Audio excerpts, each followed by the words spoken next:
Hey guys, welcome back to We Watch the Movie. We are live, at least I hope we are. Tell me if you can't hear me, can't see me, and we're going to talk so fucking many Scream spoilers. I'm so excited about it. I've been holding inside of me like that dude holds that tiny Wachatu in Ace Ventura in his little backpack. It's just been waiting to come out and bite you guys because I was unaware that the Wachudu were biters.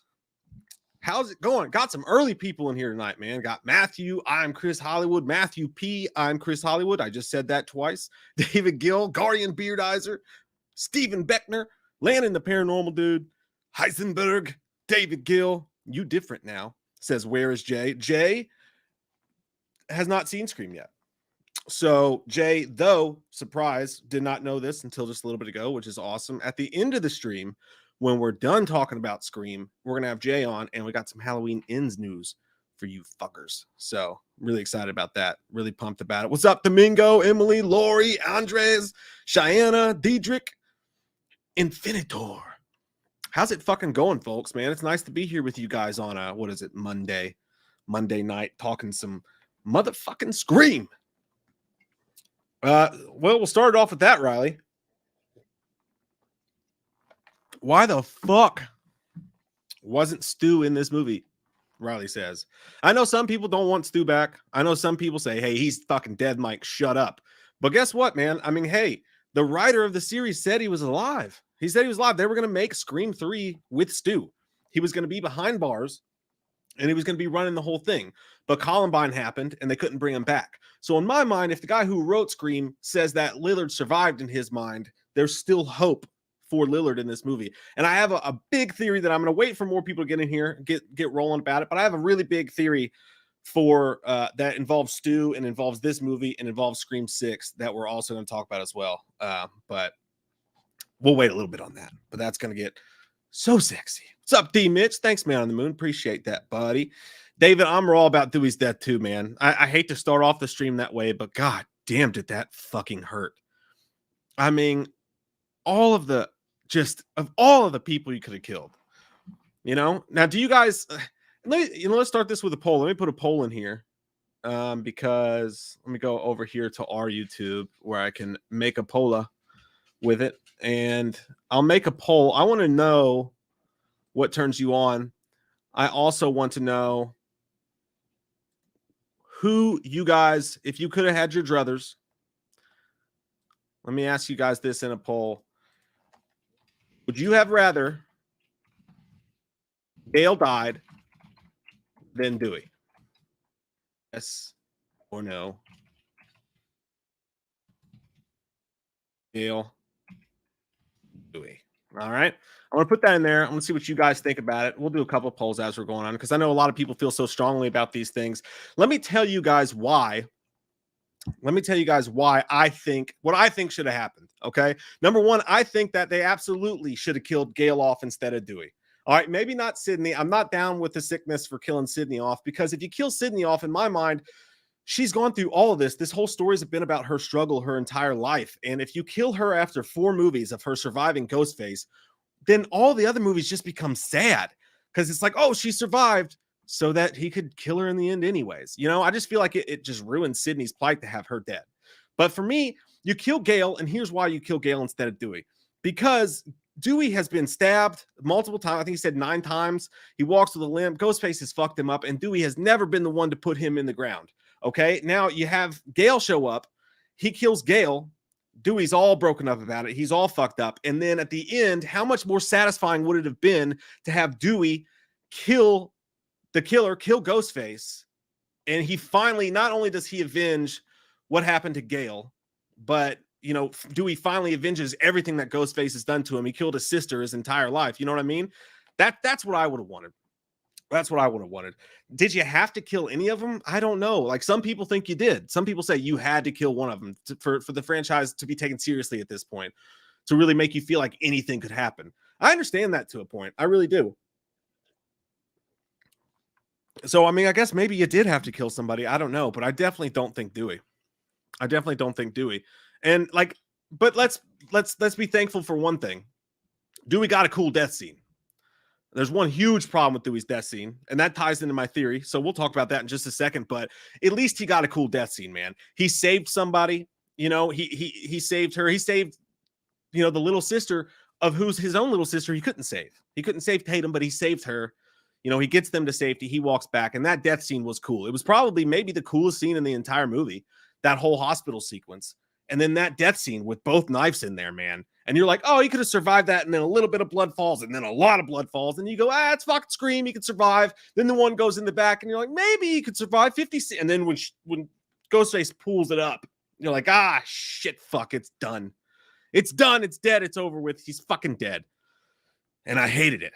But that was a cool death scene. And it's an honor was really nice too. But were you guys like me when that fight started between Dewey and Ghostface in that corridor or whatever?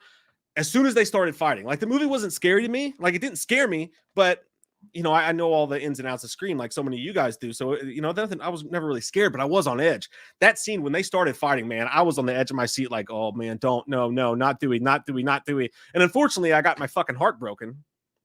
And it still hurts, man. I watched Scream 4 that night, and the first shot you see of Dewey is he rolls out of the bed, and him and Gale are in the bed together, and they're together for the first time, like actually living together in the series. And oh man, my heart broke all over again. God, it sucked. It sucked so much. Brian says, I don't think Gale's reaction to do a passing was genuine. Courtney Cox could have done better with her grief. I think it's weird, Brian. Like, I think that, you know, I thought their interaction was really, really heartfelt. And you could tell that there was some real life stuff between them, man. And I heard it was really emotional on set for Dewey or for David Arquette. Because they've actually been through some real stuff. And when she's like, you're a lot of things, but you're not a coward, man. That shit hit me deep. But I thought when she was crying, you know, there's still a killer on the loose. And then Sydney shows up out of nowhere and all these people are around. And Gale's super fucking tough, right? Like that's one of her things. So I think Gale like breaking down and freaking out would have been kind of weird, maybe. But you're right. I mean, it wasn't like a super, super sentimental reaction for her at all. Matthew says, I don't really like the killer's reveal in this one. You know, Matthew, I don't either because, and I talked about this in the review. So if you guys watch that, then this will seem kind of redundant, but I'll say it real quick. I think that the end was disappointing for a lot of people. I don't think it was the worst by any means, but I do think that like we all thought it's going to be Stu. It's going to be something fucking crazy. It's going to be something wild. They're not going to just do the same thing. And as I said in the review, they just gave us another Scream movie. And it was a really good Scream movie. I felt like it was a nice addition. It's one of the better Scream sequels in my mind, at least. But I think we all expected something wild and crazy. And when that didn't happen, I think it was just natural to feel a little bit disappointed. But I don't think it was the worst. What I loved was Richie.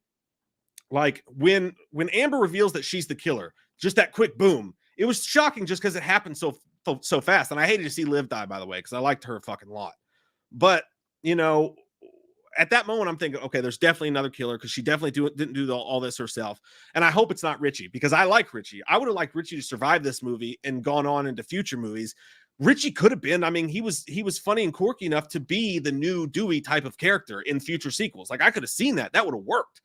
I could have also seen him being related to Stu because he had that energy. He had something about him, like his comedy, the way he did things. He had a little bit of Stu energy to him.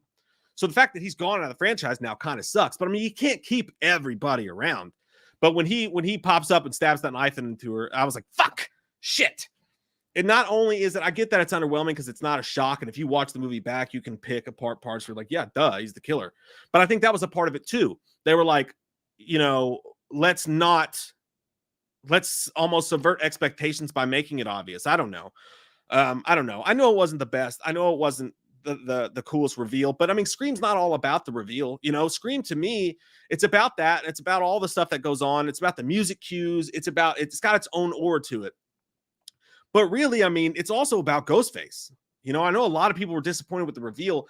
Who I get is people are like, I liked the movie enough. It was pretty good, but the reveal disappointed me. I get that. I don't understand it when people say it's the worst in the fucking franchise. You know, I disagree with that because I think that they nailed Ghostface. I think Ghostface was good. I thought the kills were good. I thought the phone calls were good. I thought the lines were good. I thought the new cast was good. There was a lot to love here, even if you hated that one part of the movie. And it's not such a bad twist that it was like The Village. You know what I mean? It wasn't something just horrendous. Like they didn't make, I feel like if Sydney was the killer or something, that would have been horrendous. Like that would have been Village, you know, the Village ending kind of bad. But that's just me, you know. I'm just a girl standing in front of another girl giving my opinions about stuff. I know some people just like really fucking hated it. First super chat of the night. Thank you, sir COD Gamer. That stands for Call of Duty. He's not talking about fish. He says, you would think that these new killers being fans, they would realize that the biggest plunder of the killers is them taking forever at the end.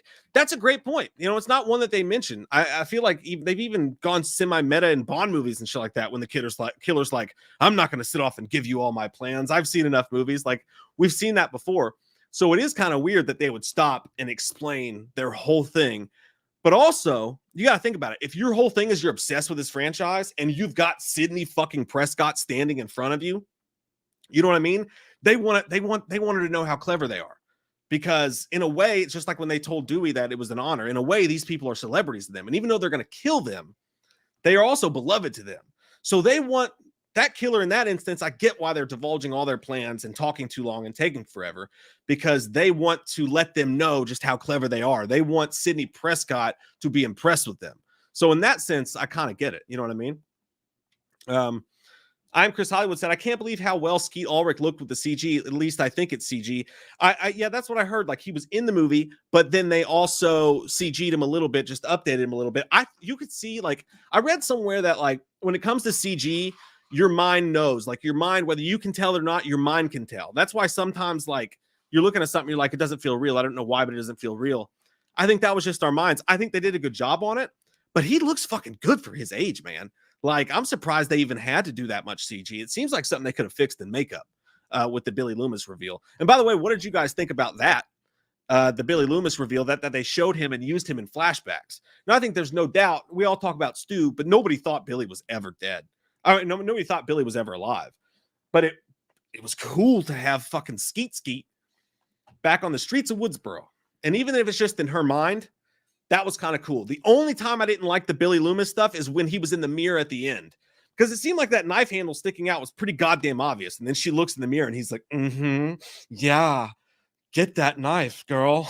You know what I mean? Like, that is the only scene I didn't like. I loved him in the back seat when he's like, now let's slit some fucking throats. I love that. I thought that was dope as shit. It reminded me of how angry he was at the end of the movie. So that stuff, all in all, I think the Billy thing was a win. I think that was cool as fuck. I did not like the mirror scene, though. That was a little too much. We're in the moment a little too much to go and throw something like that out. You know what I'm saying? But let me see here. Michael K, thank you for the super chat, sir. Appreciate that. He says, not only did we lose Dewey, we lost his theme song in the movie. What is a Scream movie without the Dewey theme song at least once? Michael, did you not?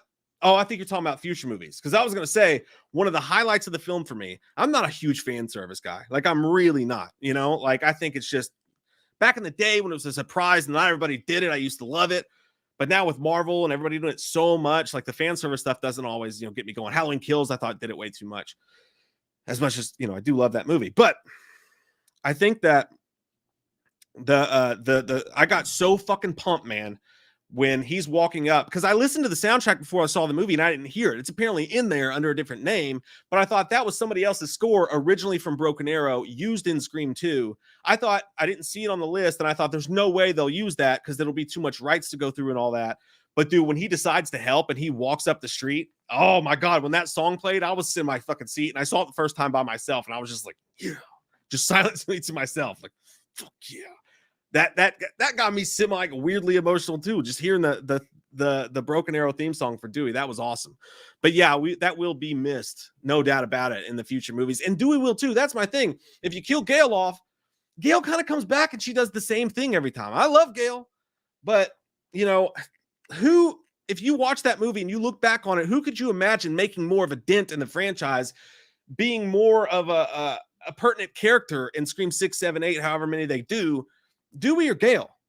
Like, I feel like Dewey would be more important. Like, I feel like David Arquette would come back for that. Now, I don't know. Are we getting Sidney back? Are we getting Nev Campbell back? I don't know.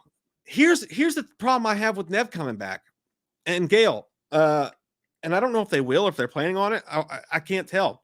But the problem I have with it is Nev says in this movie, Sydney says, the reason I'm staying is because I have kids. And she was like, you know, I can't sleep at night knowing that my kids aren't safe until this fucker's in the ground. So now you're in this situation where unless Sydney dies in a car accident off screen or whatever, whenever Ghostface shows back up, how do you reconcile with the fact like Sydney's not going to show up? Because it's the same situation. She still has kids. You know the killer's eventually going to go after her. You know what I mean? Unless like Scream takes place in like 2 nights and maybe it doesn't hit the news. I don't know, but it seems like you kind of shoehorned yourself there. Like, don't you have to bring Sydney back now after she said that? Although I think that's a great reason for her to come back and want the killer dead. Because if you're Sydney Prescott and you have children, would you not be thinking the same thing? No, I got to get out ahead of this because he's going to show up and he's going to kill my fucking kids. You know what I mean? And who knows if she is going to be in the next movie and she's more of a star. Maybe they try to do that. By the way, one more thing. Did you all notice that they said, how's Mark of the kids? Mark, by the way, is fucking McDreamy or whatever. I think that's the guy's name from Grey's Anatomy. I can't think of his name off the top of my head. But he was the guy at the end of Scream. He was the cop in Scream 3. And at the end, he shows up with the sling and the popcorn. He's like, Sid, we're going to watch some movies. That's touching. Like, that's nice to know that she found happiness and she got married to Mark, who seems like a lovely guy, not a very good cop, fucking awful cop. Ghostface beat his ass all over the fucking place. Terrible cop. He should be embarrassed of himself for his cop-like duties. But, you know, it's cool that she found that happiness. I thought that was a nice little touch on it for sure. For fucking sure. Hardy McNugget, or just Hardy Nugget 96. I love your name, dude. He says, hey, Mike, I liked it, but there's no way Amber killed Dewey's Ghostface. Was way taller than her. Hashtag Stu lives. Here we go. You guys ready? Are you fucking ready for this? This is my big theory. You might shit on it. You might love it. I don't know. All right. 2 things. My biggest qualm with the movie, I didn't notice it the first time I watched it because I wasn't thinking about who was the killer, who was where, whatnot. But after I thought about it, and after I already recorded the spoiler stream, when I realized that Amber had to be the one who killed Dewey in the hospital, I was pissed because I hate that. Like Richie, maybe, you know, but Richie was in that scene. So you're like, fuck, that had to be Amber. This little girl, you know, Dewey knows his way around. He knows how to fight and shit like that. That was a brutal fight. There's just no way she could have done that, you know? Now, he was stabbed really quickly when he walks up. She does catch him. I mean, it's probably hard to fight with a knife in your stomach, but this is Scream. We've seen people do it, like, constantly. So that's not really an excuse for me that Amber could kill Dewey. I have a theory. I'm not sure about it. But remember what I said about Stu in Scream 3, okay? The original script for Scream 3, Kevin Williamson had Stu running this whole thing behind bars. And that turned out to be the plot of the TV show. I think The Following was the name of it, maybe, with Kevin Bacon. But my theory is this, and there's another reason behind this as well. My theory is Ghostface looked really tall to me, and I'll have to go back and watch it a 3rd time, but Ghostface looked really tall to me in that hospital corridor when they get in that fight. What if it's in Scream 6, at the end of the movie, all right, Stu comes back. And I know some people hate that off the get-go. But what if Stu is the killer in Scream 6? He's the surprise reveal. And he reveals himself as the killer. And he's actually been running this whole thing. And that we are doing the first idea for Scream 3. Now, he got Amber and Richie together. He wanted them to go ahead and start this whole thing. And once he reveals himself as the killer, he also reveals that, but there was one kill I couldn't keep away from. There was one kill I couldn't stop myself from doing. I had to do Dewey myself. I had to kill Dewey myself. So in Scream 6, they tell us that, by the way, that was Stu. That wasn't Amber. That wasn't Richie. Stu's been running this whole thing, but he wanted Dewey to himself. And it was Stu in the Ghostface outfit who killed Dewey in the hospital. What do you guys think about that? Tell me I'm fucking crazy. I don't know, but to me, that would make sense. And again, looking back on it, we all know that it makes no sense Amber fucking killed him. You know what I mean? So maybe that was a plot hole on purpose because they have future Screams in mind. Just a thought. I can't wait to see what you guys say about that. Louise says, does Jay hate the Scream franchise? He's never here. Jay doesn't like the sequels. He's not as into it. He said that, before. But he'll be here later tonight for sure. Ernie's World Productions, thank you very much, says, did you see the Stu Easter egg in the stab video? Also, I love the movie until the reveal. After sleeping on it, I think it should have been Mindy. I like what you're saying there. And here's something I want to show you guys that lends itself also to what I'm saying. Let me share my screen with you guys and let you know which one it is. This one here. Okay, now this is kind of small. Okay, but this was the thing. This was the reveal in the movie when they showed dead meat on the YouTube thing. A lot of people know about this already. The thing that's circled here to the right, it's a picture of Kirby, and it says, interview with Woodsboro survivor Kirby Reed. So number one, and that's bloody disgusting, by the way. That's cool they made it in there. But number one, Kirby is alive. And I think that we will see her in future movies. No doubt about it, for sure.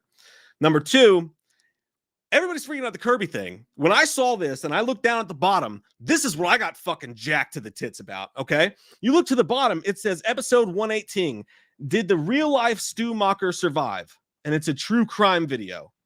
So they actually put a little Stu Easter egg in there too, and it says, did the real life Stu Macher survive?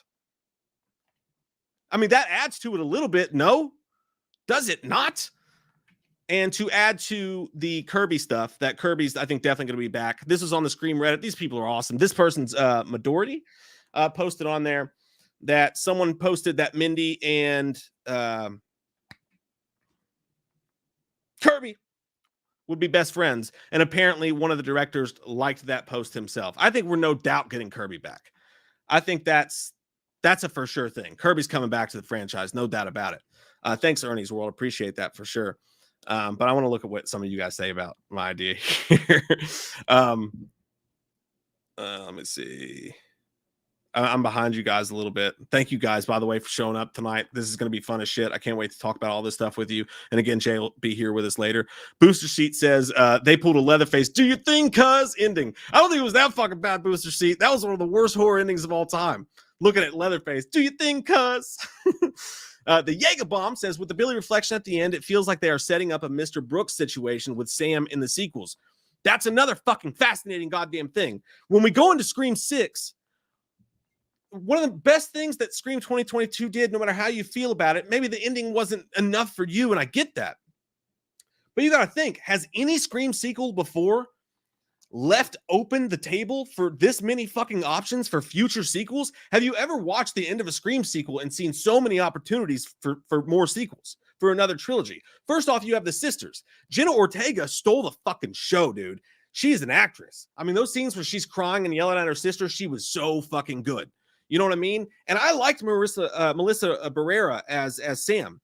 Some people didn't. I saw some people saying she seemed wooden to them or whatever, but there was a lot of other stuff going on. If she's supposed to carry on the torch of Sydney, she's going to have plenty of time to do that. But think about this. If she's got, and by the way, big shout out to her in that one scene where she decides to fucking kill Richie. And she, like, you might not have thought she was wooden or acting or whatever, but as an action scene, when she pops on top of him and full on fucking Sigourney Weaver badassing that shit and just fucking stabbing the shit out of him, she was badass in that scene, you know? So she's got some chops as far as that stuff goes. She looked fucking awesome there. What do they do with the tie to her, does her Hereditary, does her, you know, genes win out? Does she end up being a surprise killer? Then that seems a little bit too obvious. But if they decide that Jenna Ortega was so good in this, like they told us Sam was going to be the new Nev Campbell, the new Sydney. But if Jenna Ortega was so good in this, maybe the ending of Scream 6 is it turns out to be her and she tries to kill her own sister. And then we find out at the end of that movie, surprise, boom, Jenna Ortega is actually the new Sydney. That's something they could do too. Even though I like Melissa Rivera, I think she could do some good things. That's one place they could go for sure. But yeah, Gabam, I get exactly what you're fucking saying. Pop culture with Pat, sup, dude? Says, sup, Mike? Saw this film twice this weekend. Really enjoyed it the first time, but actually ended up loving it the second time and was happy Kirby is alive. Yeah, I saw it twice too, man. And it's one of those movies, by the way, that the second I got done watching it, despite some of my qualms with it, I was like, man, I can't wait to see this again. And again, now I'm sitting here. I've seen it twice now. I took the family to it, and now I'm like, fuck, I want to see it again. It's got that rewatch factor in so many movies, dude. Like, so even some of the best movies today that come out, they don't have a rewatch factor to them. When you rewatch Scream, you get to rewatch it knowing who the killers are, picking apart this and that. And regardless if it was disappointing the first time for you, I think it's got that rewatch quality. I think people will end up liking it a lot more. I think all the Screams have pretty good rewatchability to them, to be honest with you. Patrick Dempsey, by the way, was the guy. Thank you for that. Mark Hunt, so close to Mike Hunt, says Randy's death ties for first. Have a great week. Randy's death ties for first. You mean as ties for first? As like I'm imagining that you mean like heartbreaking kills in the Scream franchise. No doubt for me, it's fucking Dewey with a bullet. Randy, I was disappointed that he died, but again, that's something to be thankful for right there, right? Dewey at least got a really great death scene. Randy had a cool moment where he's like bitching about, Stu and Billy being a little mama's boy and all that. He had that good moment on the phone, but he gets killed off fucking screen. You know what I mean? I thought Dewey at least got a better send-off in that aspect. Anthony Bazzuto, thank you, buddy, says, so is Kirby still alive according to the YouTube page they were watching? Maybe a future return for her. Yeah, we talked about that. Absolutely, Kirby's alive. I think you'll see her for sure. Alexis says, oh my God, love that. Talking about my Stu theory that Stu was actually the one in the hospital killing him. Appreciate that. D-Land says, bold strategy, Cotton. Let's see if it pays off. Angel says, Scream got me so wet. Oh, shit. Booster Seat says, I miss Jay also. Okay. I miss Jay too. Jay will be here at the end of the stream, my friend. Fear not. Do not worry. Chuck Carter, thank you, buddy. Says, how would you feel if Rob Zombie's Halloween was Leatherface instead? Also, there's no way that little girl on screen could overpower those grown in shape men. Look, the Scream franchise has a little problem with that. I mean, if you go back to Scream 4, Charlie isn't much fucking bigger than Emma Roberts, than Jill. So, like, the fact that either of them did those kills in Scream 4 is also hard to fucking believe. You know what I mean? And then you go back to Scream 3, Roman makes the most sense because even though he looks unsuspecting and looks kind of dorky, who knows what kind of talents that guy has. Scream 2, you had Mickey doing some of the kills. So that makes sense. And Billy's mom, she's fucking nuts. So she could have done some shit too herself. But yeah, there's two movies that have problems with that. Scream 5, Amber. And I think the reason they went so over the top with Amber at the end, I know she got on some people's nerves, and she literally did the same thing she did in Once Upon a Time in Hollywood when she runs out, with the flamethrower and got hippie crisped. I think the reason they showed her going so fucking nutso and attacking people in the kitchen and like a little fucking wombat all over everybody is to try to like make it more believable. Like, yeah, she's small, but she's fucking feisty, bro. You know what I mean? It's hard to believe. But again, I point you back to Scream 4. Jill was she's tiny as shit. Charlie, not much bigger. It's hard to believe they did that either in that movie. But as far as Rob Zombie's movie being Leatherface, we've always said, Jay and I both, that and a lot of people feel this way. Rob Zombie was built for Texas Chainsaw Massacre movie. Absolutely. And I like the original Rob Zombie film. Didn't like the family stuff. Don't like it. You take away all Myers' mystique and you just make him, he grew up in a fucking trailer park, man. Yeah, that's why he does it. I don't like that. But yeah, totally agree, man. Totally fucking agree. JP says no fucking way. I know some people aren't going to like that idea about Stu. Robert Long says a good point. They didn't show the flamethrower in the movie. They did, but it was on screen really quick. It was in one of the stab movies that Dead Meat was making fun of. I was disappointed not to see fucking Chrome Face Ghostface. How badass would that have been? For sure. That would have been fucking amazing. I'm trying to catch up with you folks in this chat. Thank you guys. Over 400 people here. That's fucking rad. That is so fucking awesome. Really, really appreciate it. Lit Marshall wants to let me know in all caps, Stu is not coming back. We'll see. We'll fucking see. Ernie's World Productions. Thanks, sir. Says size doesn't matter. It's a stuntman, Wes Craven. I get what you're saying there, man, but it's hard for me. I know that was a stuntman under there, but if we're talking about believability, we have to imagine Amber under that fucking Ghostface thing doing that. And I just can't, I just can't. Foxy Tron says, I fucking love it. Thanks, man. I appreciate that. I'm going to make it a poll. Let me go back and see poll. Let me go back and see what you guys said about the first poll. I asked in the first poll of the night, I said, would you rather have had Gail died than Dewey? 67% agree with me that Gail should have died instead of Dewey. Fucking love you all. Totally agree with that. A million times out of a million. But now I'm going to ask another poll question. Let's see here. How should I word this briefly? You believe that could have been Stu in the hospital scene, and it's revealed in Scream 6. Okay, hopefully most of you guys that do this listen to what I said, because just reading that doesn't give it all the nuance that I had to it. But I'm going to ask you, if you guys listen to what I said, my prediction, not my prediction, but my theory that could have been Stu in the hospital. Comment on that. Faux show. Stephanie Kyle says wouldn't happen, but I would like it better. Well, I would like you better, Stephanie. And I'm joking. I love Stephanie. We have a running joke that we hate each other's guts, but we really love each other, and that's what's special about our relationship. 420 viewers in here. If you smoke, fucking smoke them. Smoke them if you got them. But I agree. And someone said, yeah, what about Kyle Gallner then? That is another Stu tie-in to this whole thing. Kyle Gallner was Stu's nephew, Vince, the character that died with the quick boop to the neck real quick. I was a little disappointed he didn't last a little bit longer because I like that character. He was an asshole, but he was entertaining. You know, I think that his whole plot point was to make us think that the jock, who I ended up liking a lot in the movie as well. Fuck, what was his? The names are, I know Mindy and then Mark. It's not Mark. Fuck, what's his name? You guys know what I'm talking about.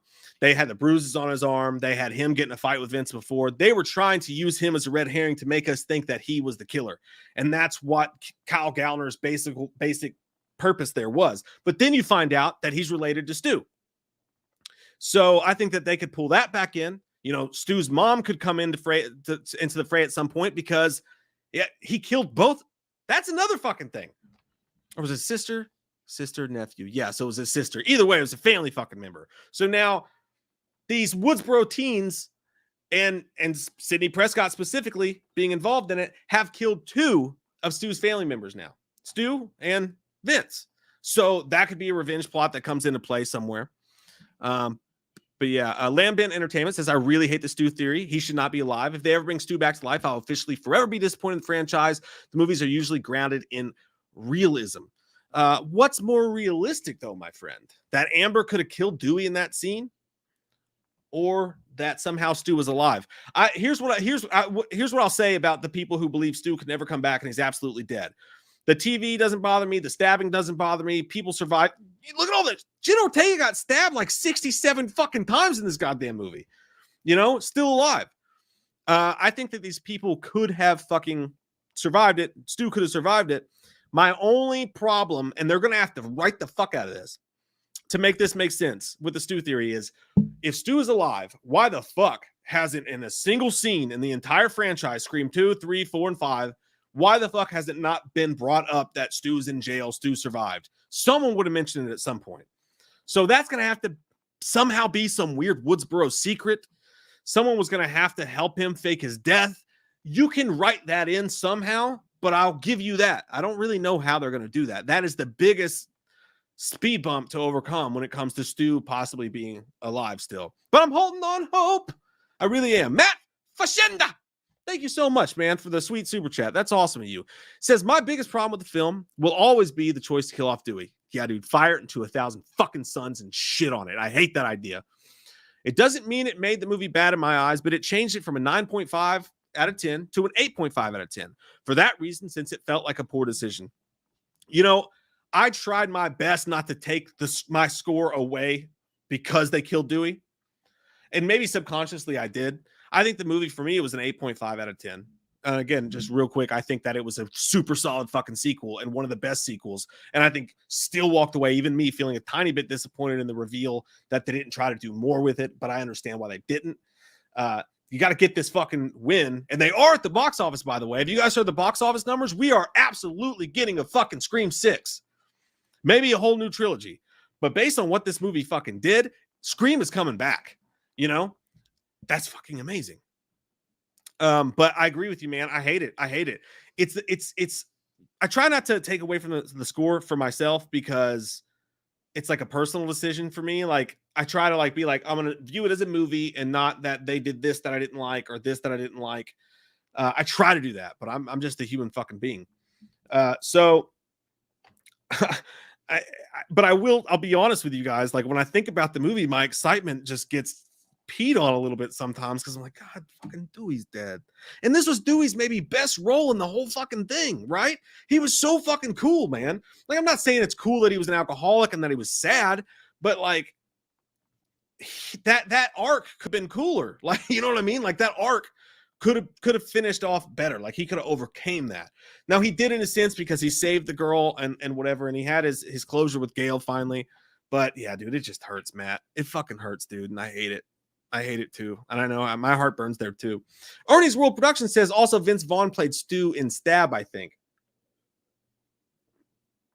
I don't fucking remember that. I don't remember that. But I will say, Ernie, is that tiny little disappointing thing that I was sort of disappointed with. Nick's down with the Stu thing. Thanks, Nick. Joe thinks it makes sense too. I'm surprised that this is getting such positive reaction. I thought I was going to get double scoop shit on. But I didn't like the stab recreations in this one. You know, in the other movies, when they did the stab recreations and they're watching them, I thought, remember the scene with Luke Wilson, you know, when he was playing Billy and all that. I enjoyed the stab recreations, which some of them were filmed, I think, by Robert Rodriguez for the movie.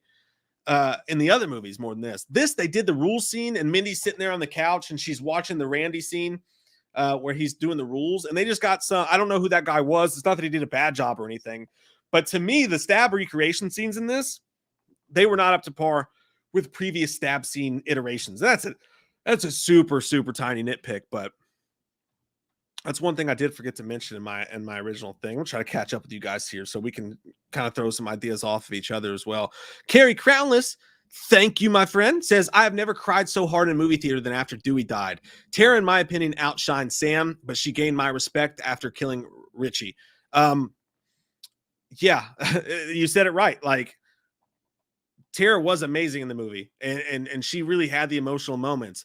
But when Sam went ham, when Sam went ham on fucking Richie, she was a badass in that scene. And if you guys only saw it, pay attention to that when you watch it back again. I think sometimes you get so involved with, oh my God, is this the twist? What the hell's going on? Sometimes you forget to notice really cool shit.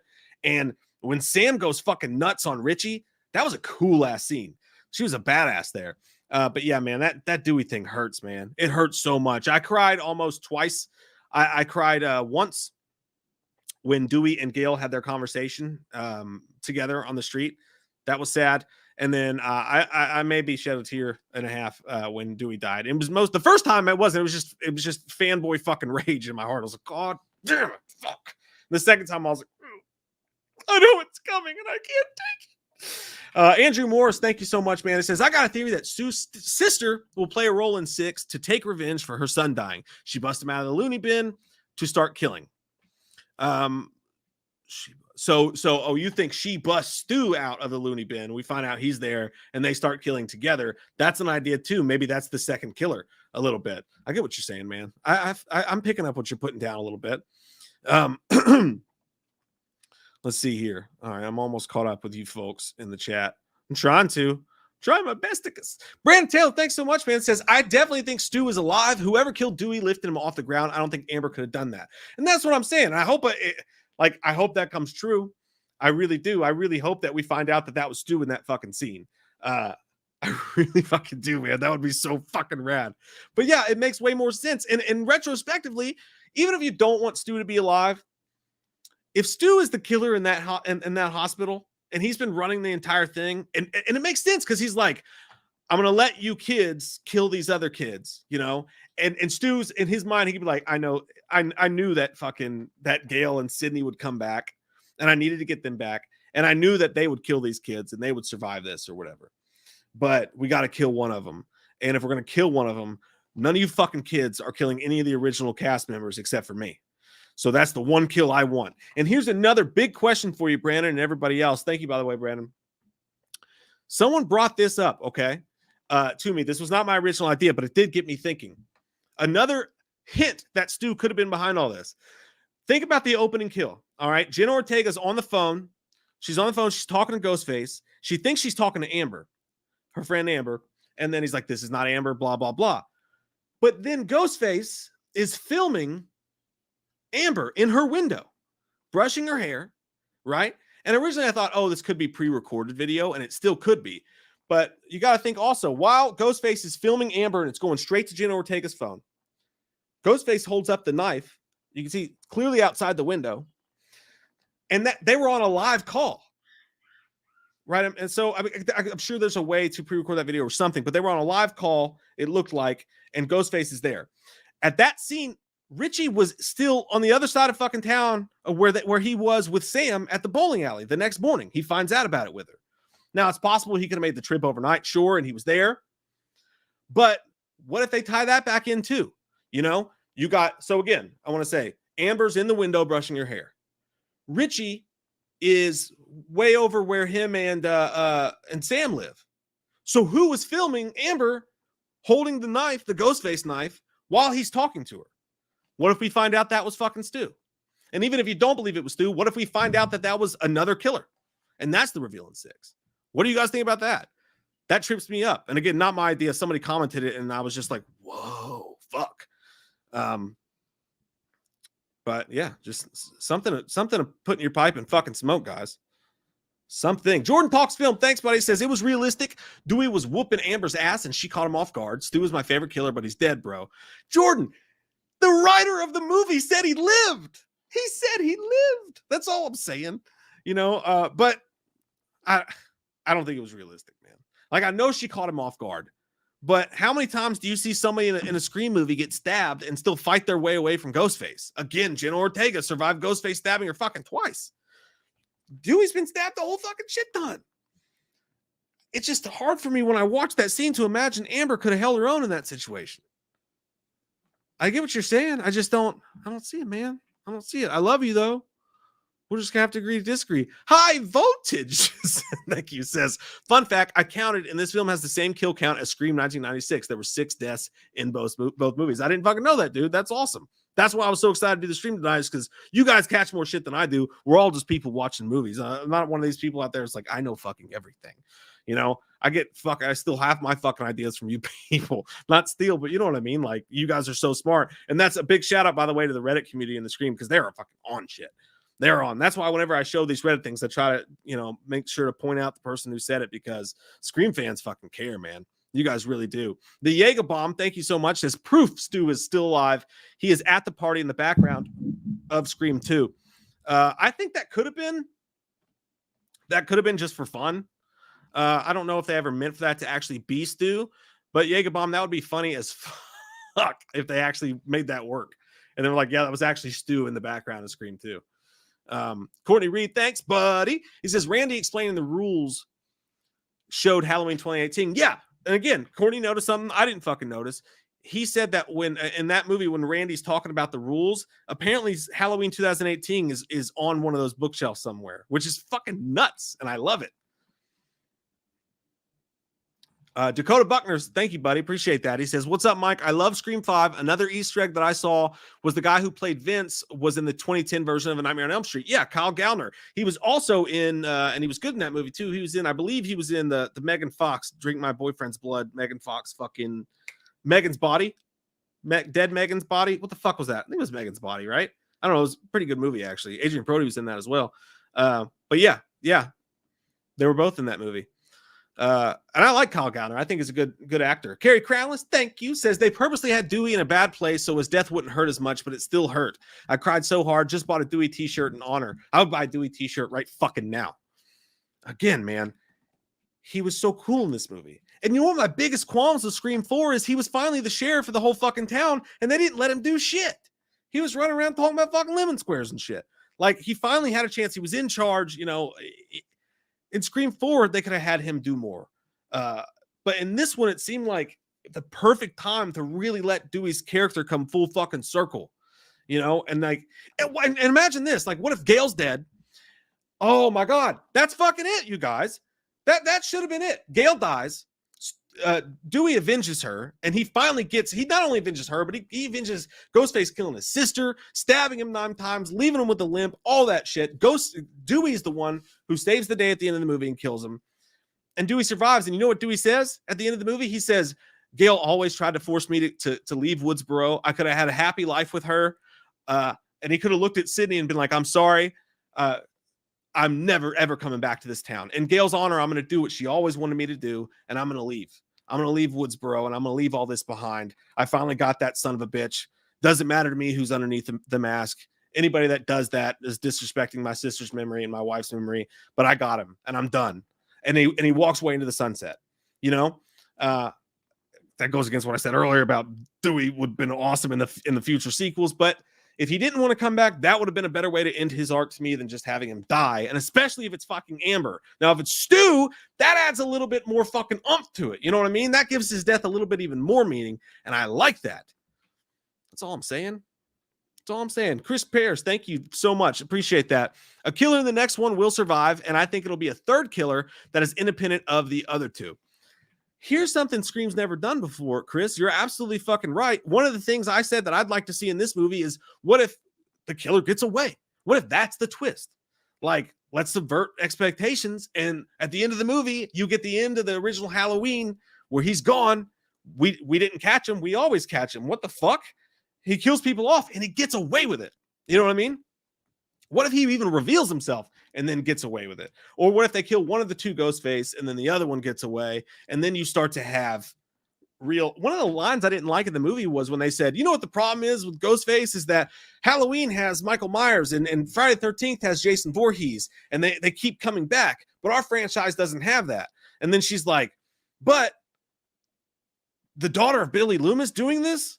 That's perfect. And I'm like, that actually doesn't make sense because she's still not supernatural. She's still not coming back. You know what I mean? That would have made more sense if the killer did get away. But anyways, yeah, I think that, and I had that spoiled for me. Like some people were saying, oh my God, you won't believe who the killer is. And I'm like, that's a fucking spoiler. They never told us they were going to tell us who the fucking killer is. God damn it. And also you're building it up even more when you tell people you're never going to believe. And then like 99.9% of the people who saw it were like, I fucking called that shit in like 10 minutes, you know? But anyways, I wish that they would just release the movies at the same time for fucking all of us. And sometimes we get early screeners, but you know what? If you came to me and you said, hey, Mike, you and Jay are never getting another early screener again. But you know what? Neither is anybody fucking else. Everyone in the fucking world is going to see that movie Thursday at 7 p.m. or the earliest possible showing. And that's fucking it. And then we can go into the movies and not have an idea of the movie in our head already. And we can make up our own fucking assumptions without having a bunch of critics tell us what to think about a movie. How beautiful would that be?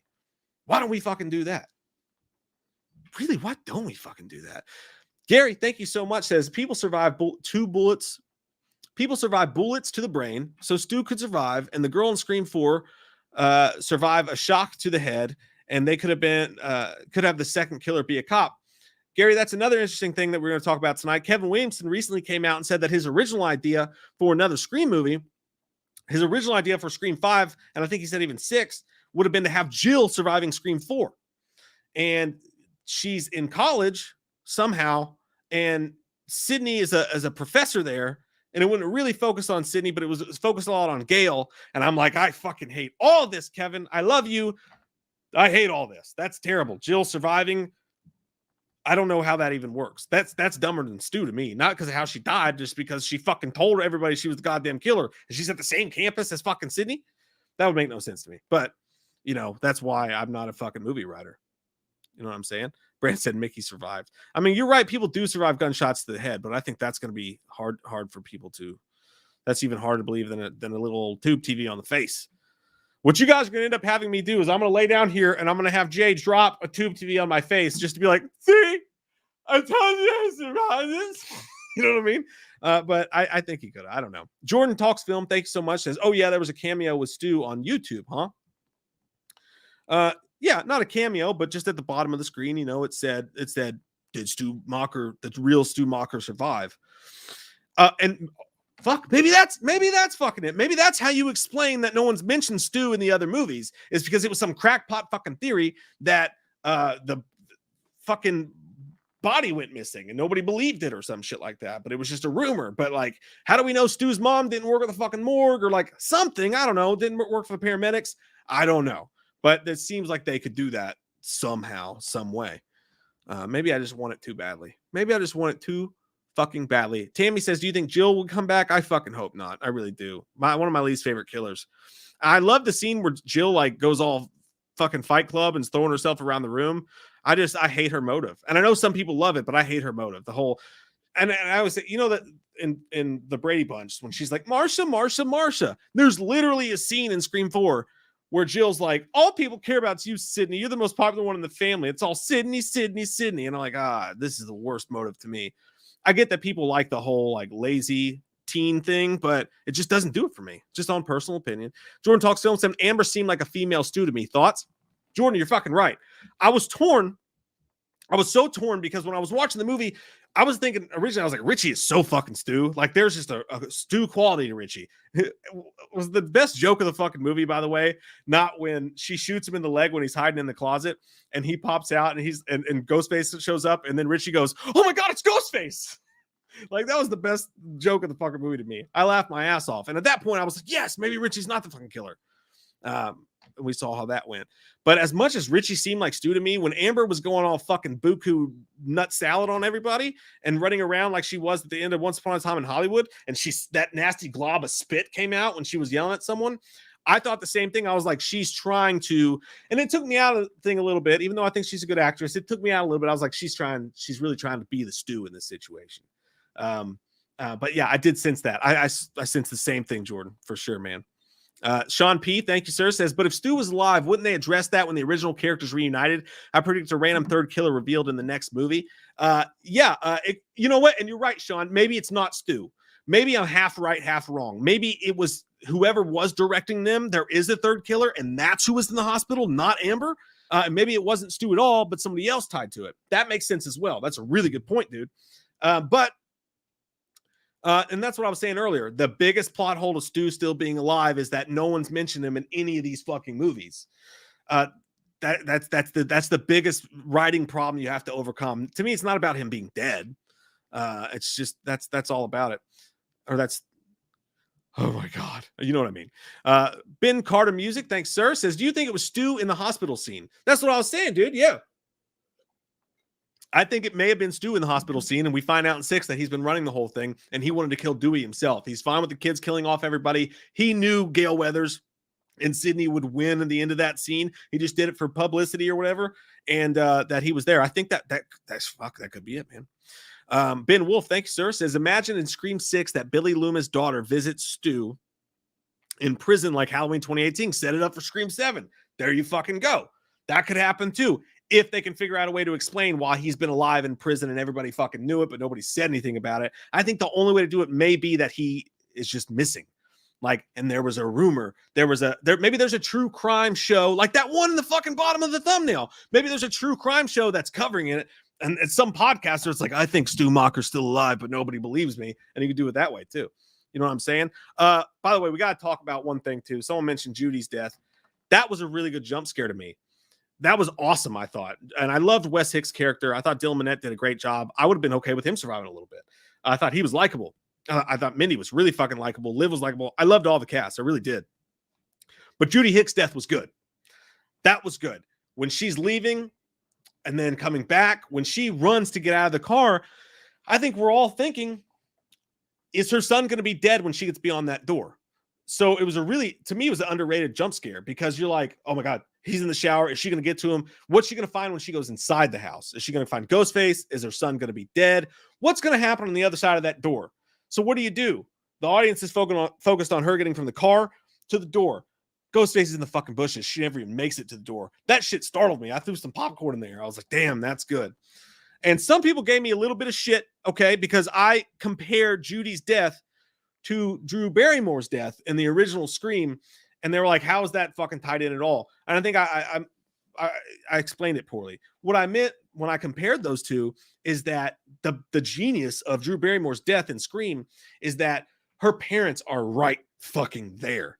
And that's what makes it so mean. And who's not had a dream where you're trying to help somebody or trying to ask for help and nothing comes out of your mouth. And she's been stabbed, so she goes to yell for her parents and she can't. And they're right there and you're within an arm's reach of help. For me, Judy's death reminded me of that because she's stabbed in the middle of a neighborhood in broad fucking daylight. You know, so many people around that could help her, and just she still fucking dies anyway. And then he leaves her out there for a while. Like goes inside and neck fucks her son. That's what I meant by that. Jordan Talks Film says, if Stu survives, I think he'd be a vegetable.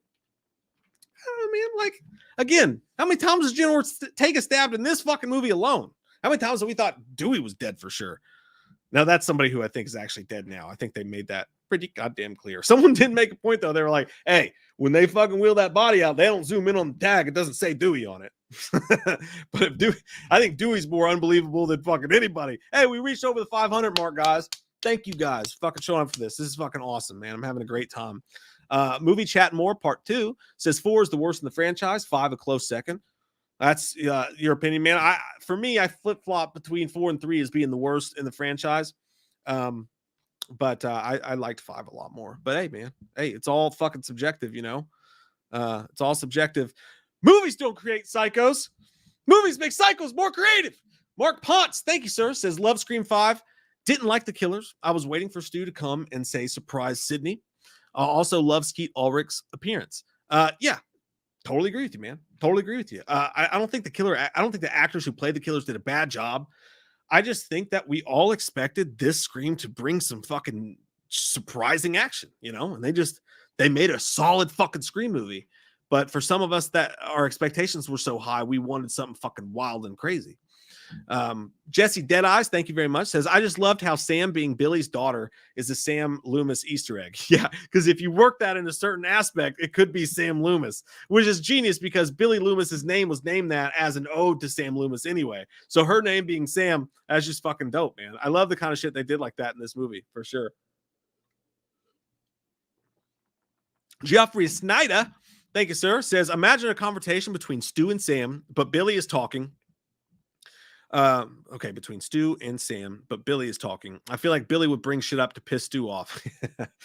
Yeah, like, so if he was really in her fucking head, you know what I mean? But who's to say they don't do both of those fucking twists, right?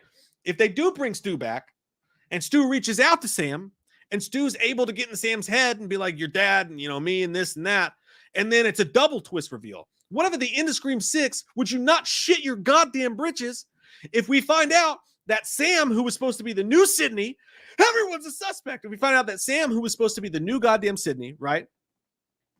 Sam is one of the killers. Stu is the other killer. And they reveal themselves together, both focused on killing Jenna Ortega's character, Tara. Damn, double twist my nuts. That would be fucking crazy. It'd be fucking crazy. I'm just saying. You know, I know we're focused on Stu a lot, and some people don't like that. I just think that the fucking gumdrops are there. What the fuck does that even mean? I don't know. But Sean P, thank you so much, man. He says, did they ever mention whose Amber's parents were? Either was fan service bringing Stu's house back, or they're somehow related, or biggest coincidence of all time, 2 killers coming from the same house. Amber's parents. They didn't. I don't think that they mentioned who Amber's parents were. But one thing that you got to notice that they do say is she was already obsessed with true crime. She was already on Reddit boards and shit like this. And then she moves into the house and then finds out it was the house of Stu. So then she starts deep diving into the Woodsboro lore, and that's how she met Richie. I think that's kind of how they played that whole thing out. But yeah, and that's another thing too. I think my wife mentioned this. It's kind of weird how the biggest plot hole of Scream is that none of these fucking high school kids' parents are home. Nobody's fucking parents are home. It's like it's a town without parents. You know what I mean? That's always a weird thing. Ben Card Music, thank you, says, I think the hospital scene was Stu because he seemed more angry and violent than Amber and Richie. Yeah, he did. And to me, he seemed taller and he seemed a little bit more sadistic. So to me, it plays out, man. It plays the fuck out. No doubt about it, dude. I think it plays out. I don't know if they'll do it, but it does. Jason Dyer, thank you so much, man. I really appreciate that. That was a sweet super chat. Says, Mark gets a phone call as he watches Sydney playing with the kids. Mark being fucking Grey's Anatomy dude. McDreamy. Goddamn, I can't ever remember his name. So Mark gets a phone call as he watches Sydney playing with the kids. Told that Stu is being released. Killings start back up, but is Stu the killer? Stu gets out because of a technicality. Maybe Stu is a hero, or is he? It's interesting. Again, Jason, it's a great idea. The only question I have is, like, if Stu's in jail and everybody knows he's in jail again, why has he never been mentioned?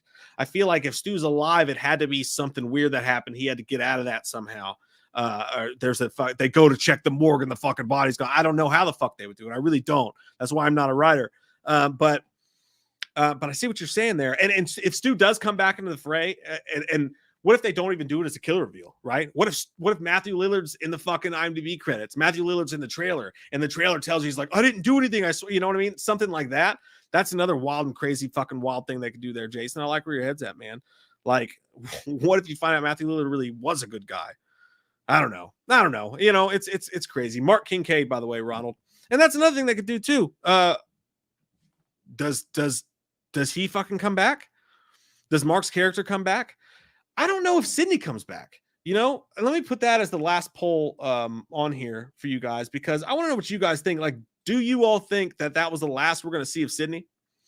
By the way, it looks like, shocking fucking Lee, fucking toast to you folks, goddammit. Not only were over 500 people in here, but you guys actually agree with me that Stu could have been the killer in the hospital. 65% of people think that could have been Stu.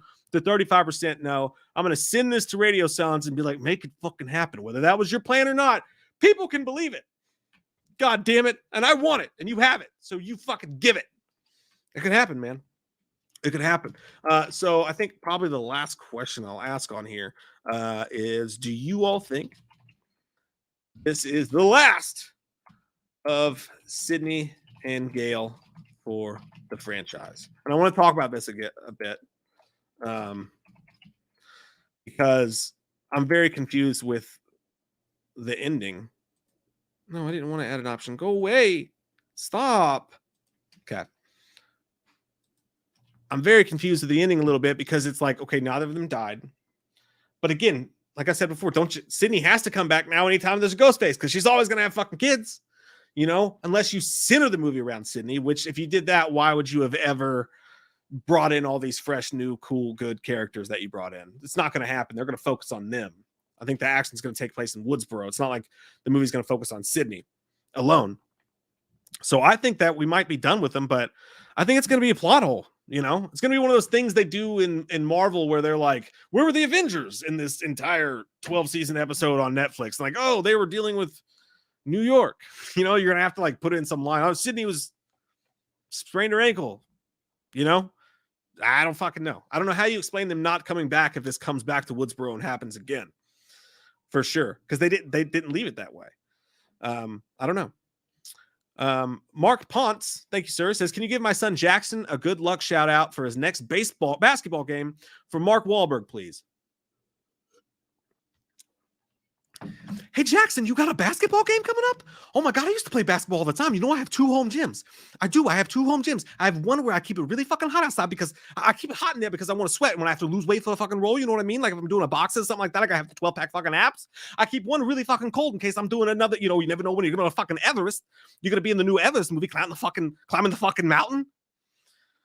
You know, Jackson, I used to play basketball all the time. Me and the new kids on the block, we used to go out to the courts. We used to fucking fight people. We used to get in fucking fights like Fresh Prince of goddamn Bel-Air.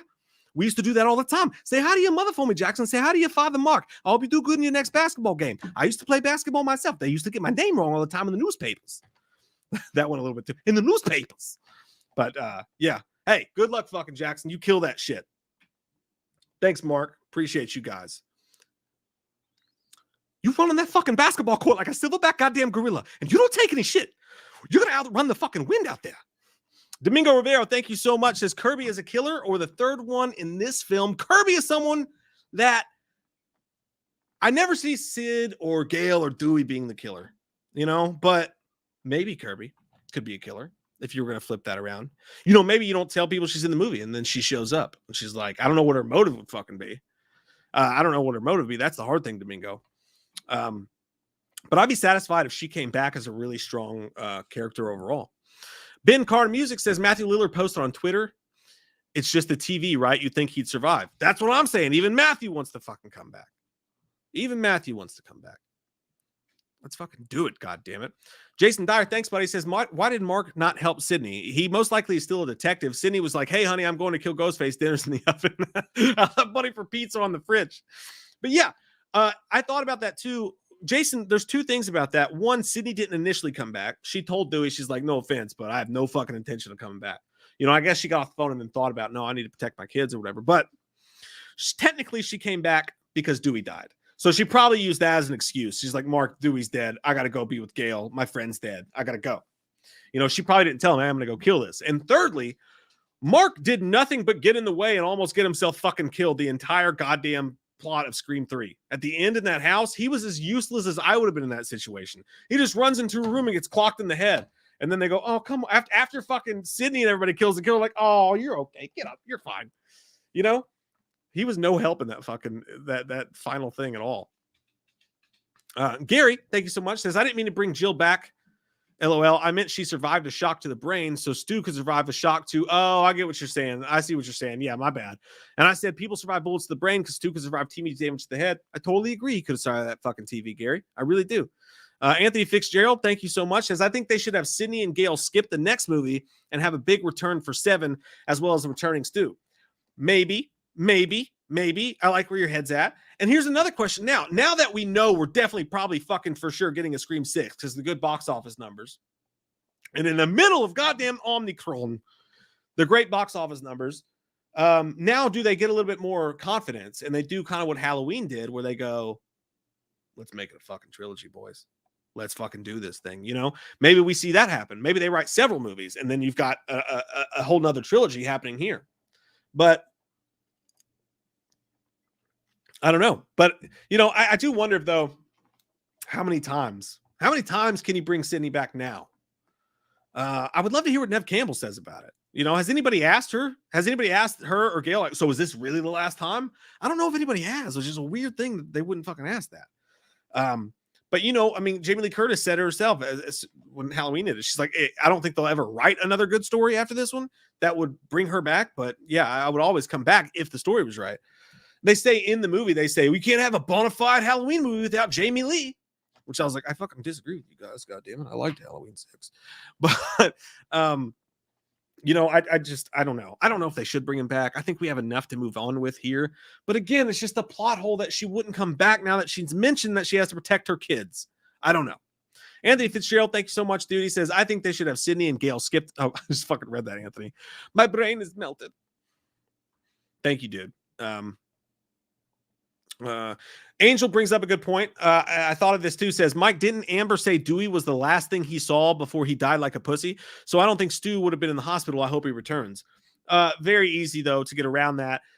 Amber says that she killed Dewey. She tells Courtney that. She tells Gail that. But you know, if Stu was alive and he told her, hey, you guys do all this other shit, I want him. But obviously, you tell anybody, I'll fucking kill you. I'll hit you with the phone, dick. You know, he could have, obviously she could have been lying. You know what I mean? She's face to face with her. She wanted her to know that she did it. So I think that I know exactly what you mean there, but that's how I get around that in my head. Joe Zariello, thank you, says, is Cotton dead? If Stu can survive a TV, you can survive a single stab, right? Oh man, that's a good goddamn point. I'll bring fucking Cotton back too. I don't give a shit. I'm bringing back. You get a fucking new life and you get a new life. I fucking love Cotton Weary, man. Why not? Hey, people be surviving crazy shit and Scream. I'm down with fucking Cotton. Good point, Joe. Shit. I'd like that. Let's make it happen, Captain. And I'm finally caught up with you guys in the chat after that. You guys are fucking killing shit, man. Over 500 people in here talking a bunch of good goddamn Scream stuff. This has been a fucking blasty blast. And stay tuned because we'll talk for a few more minutes and then I'm going to get Jay's ass in here. We'll get Jay in here, and then we have a Halloween fucking kills update for you guys. Halloween ends. That's what I meant to say in my tchotchkes. Alexis, I don't think they should have killed Cotton too. I mean, you have to. I don't think, like, fucking dude, I love fucking Mindy's character. She was so fucking cool. I'm glad she survived. I'm glad the kids that survived. But when everyone's kind of cool, like, you got to fucking kill somebody, right? And each one of these movies, somebody's got to die. The biggest problem that you have with Scream, the biggest thing they have to overcome is they're going to have to keep bringing in new and fresh talent and then be like, oh, when a character works, that fucking works. Let's keep it going. How you doing? Keep moving. Let's go. And I think, again, with Jenna Ortega, she was so good that she could end up surprisingly being the new goddamn Nev.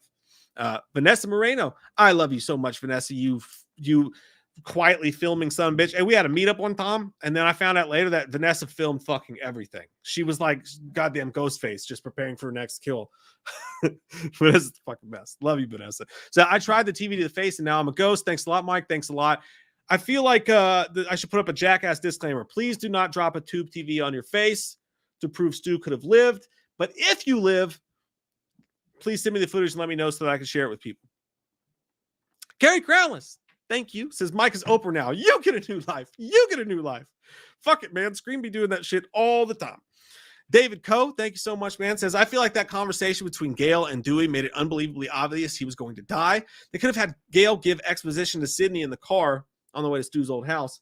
Yeah, but David, you got to think about it this way, man. That scene was one of the biggest emotional moments of the whole thing.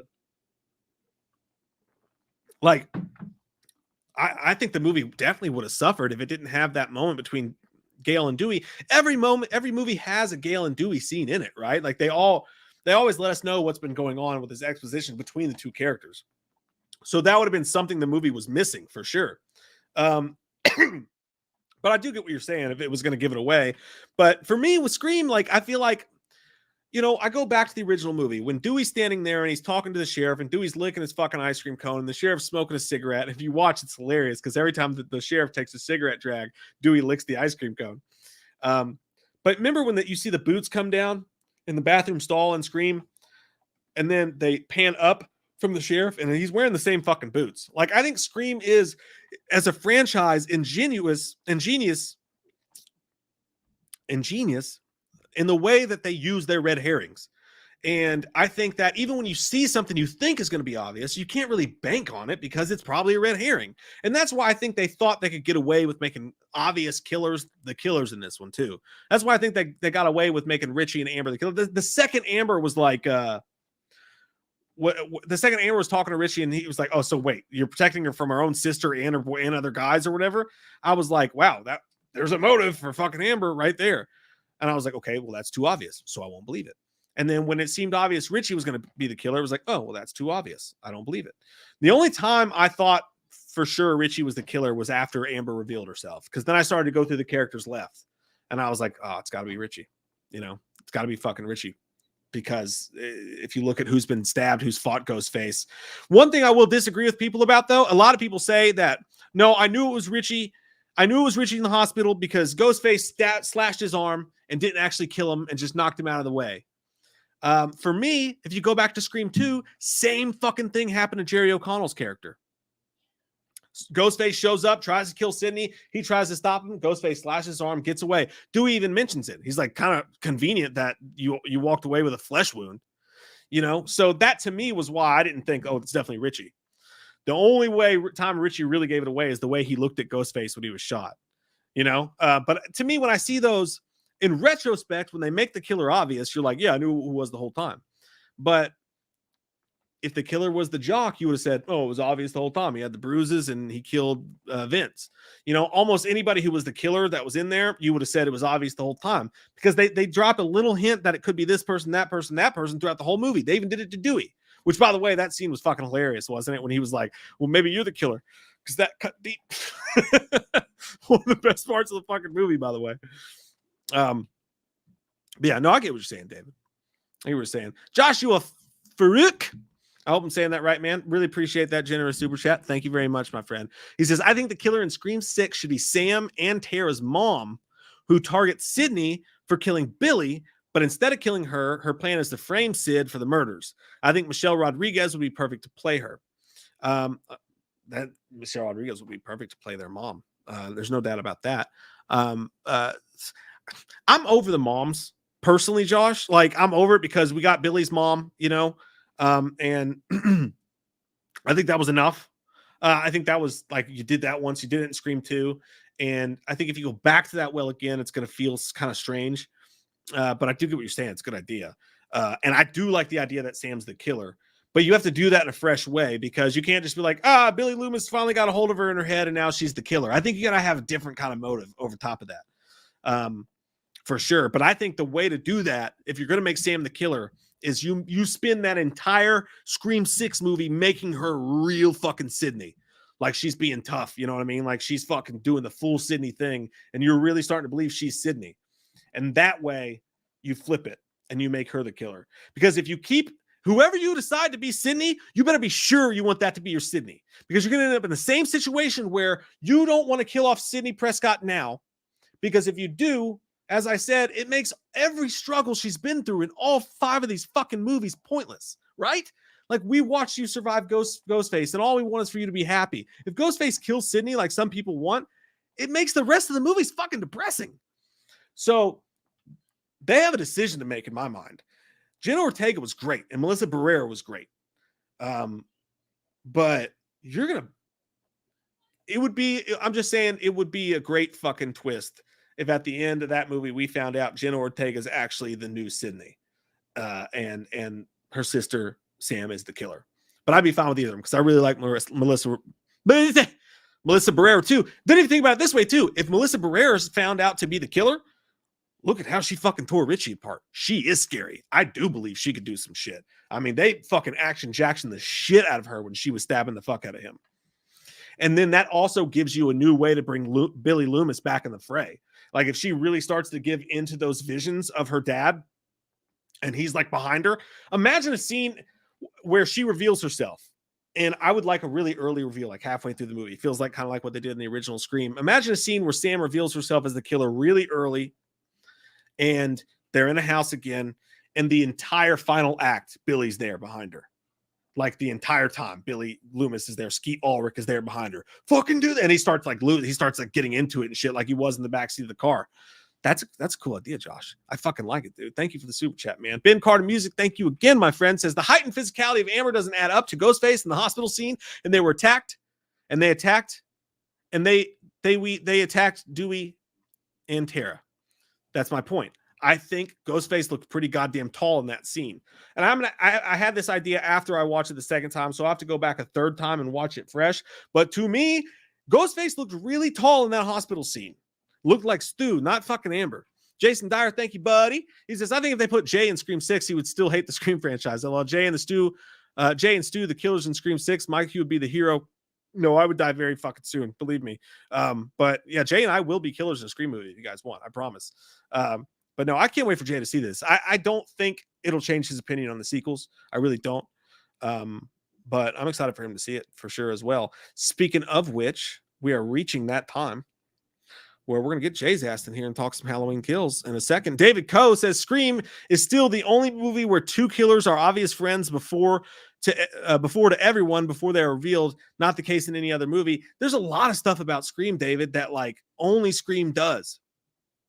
Like, only Scream fucking does it, and it's beautiful. And that's why I think this franchise should never die. I think they should keep making them and keep trying to swing for the fences. Soft Kid, thank you so much. I don't think you're soft unless you want to be in a good way. Like, your skin's nice. He says, imagine in Scream 6, we have a ghost face with no motive and he just kills out of pure evil. Scarier than with no motive, Sid. It's the millennium. Motives are incidental. I fucking like it. I like it. Hey, fuck your fucking motives. I dig it. Carrie Crownless, thank you, says, who is Wes's dad? So many loose ends in this movie. Are they loose ends or are they opportunities? Maybe it was fucking Dewey after all.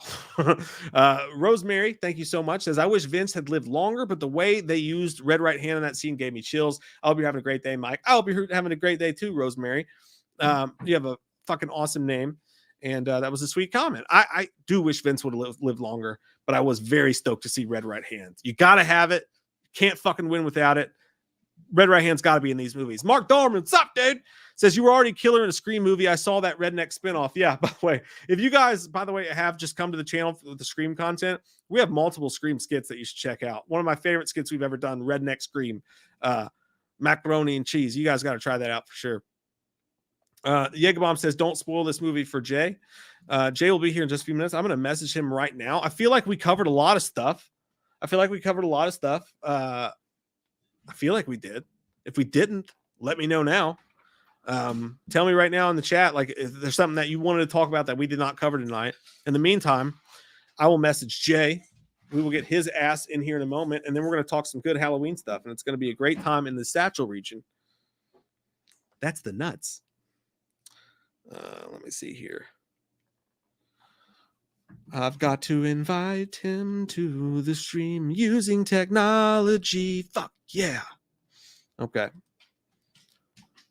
He's gonna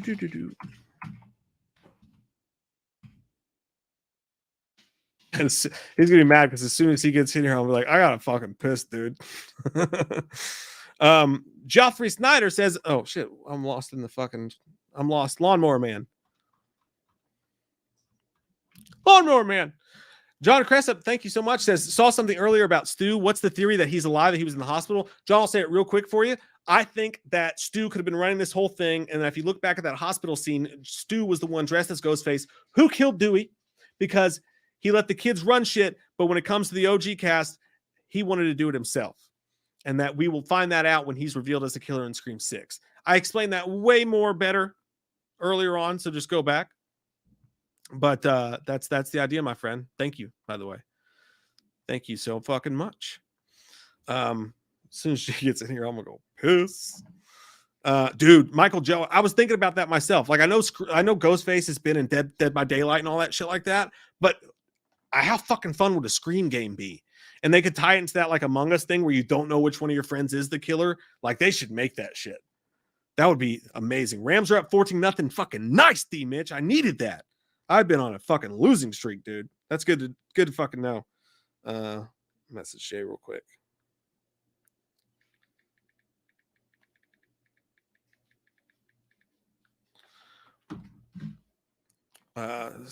Lodge thinks Sam's going crazy is lame. You know, I think there's just a bunch of shit you could do. Lodge also says fuck Stu. Locke doesn't like any of our ideas, and that's okay. That's okay. I think these movies are hard to write. They're hard to do. And I wouldn't want to be the one that had to come up with it because, man, shit, no matter what you do, you're not going to make everybody happy. You know, I think we got to go into the next movie thinking that too. Scream 6, it ain't going to be Scream. It ain't going to be. But it may just be another Scream sequel. I don't know. But I'm going to hold out hope for at least one more movie that Stu's alive. And then I'll shut the fuck up about it. I swear to God, I will. Jordan Talks Film says, killer should be someone from Sam's troubled past.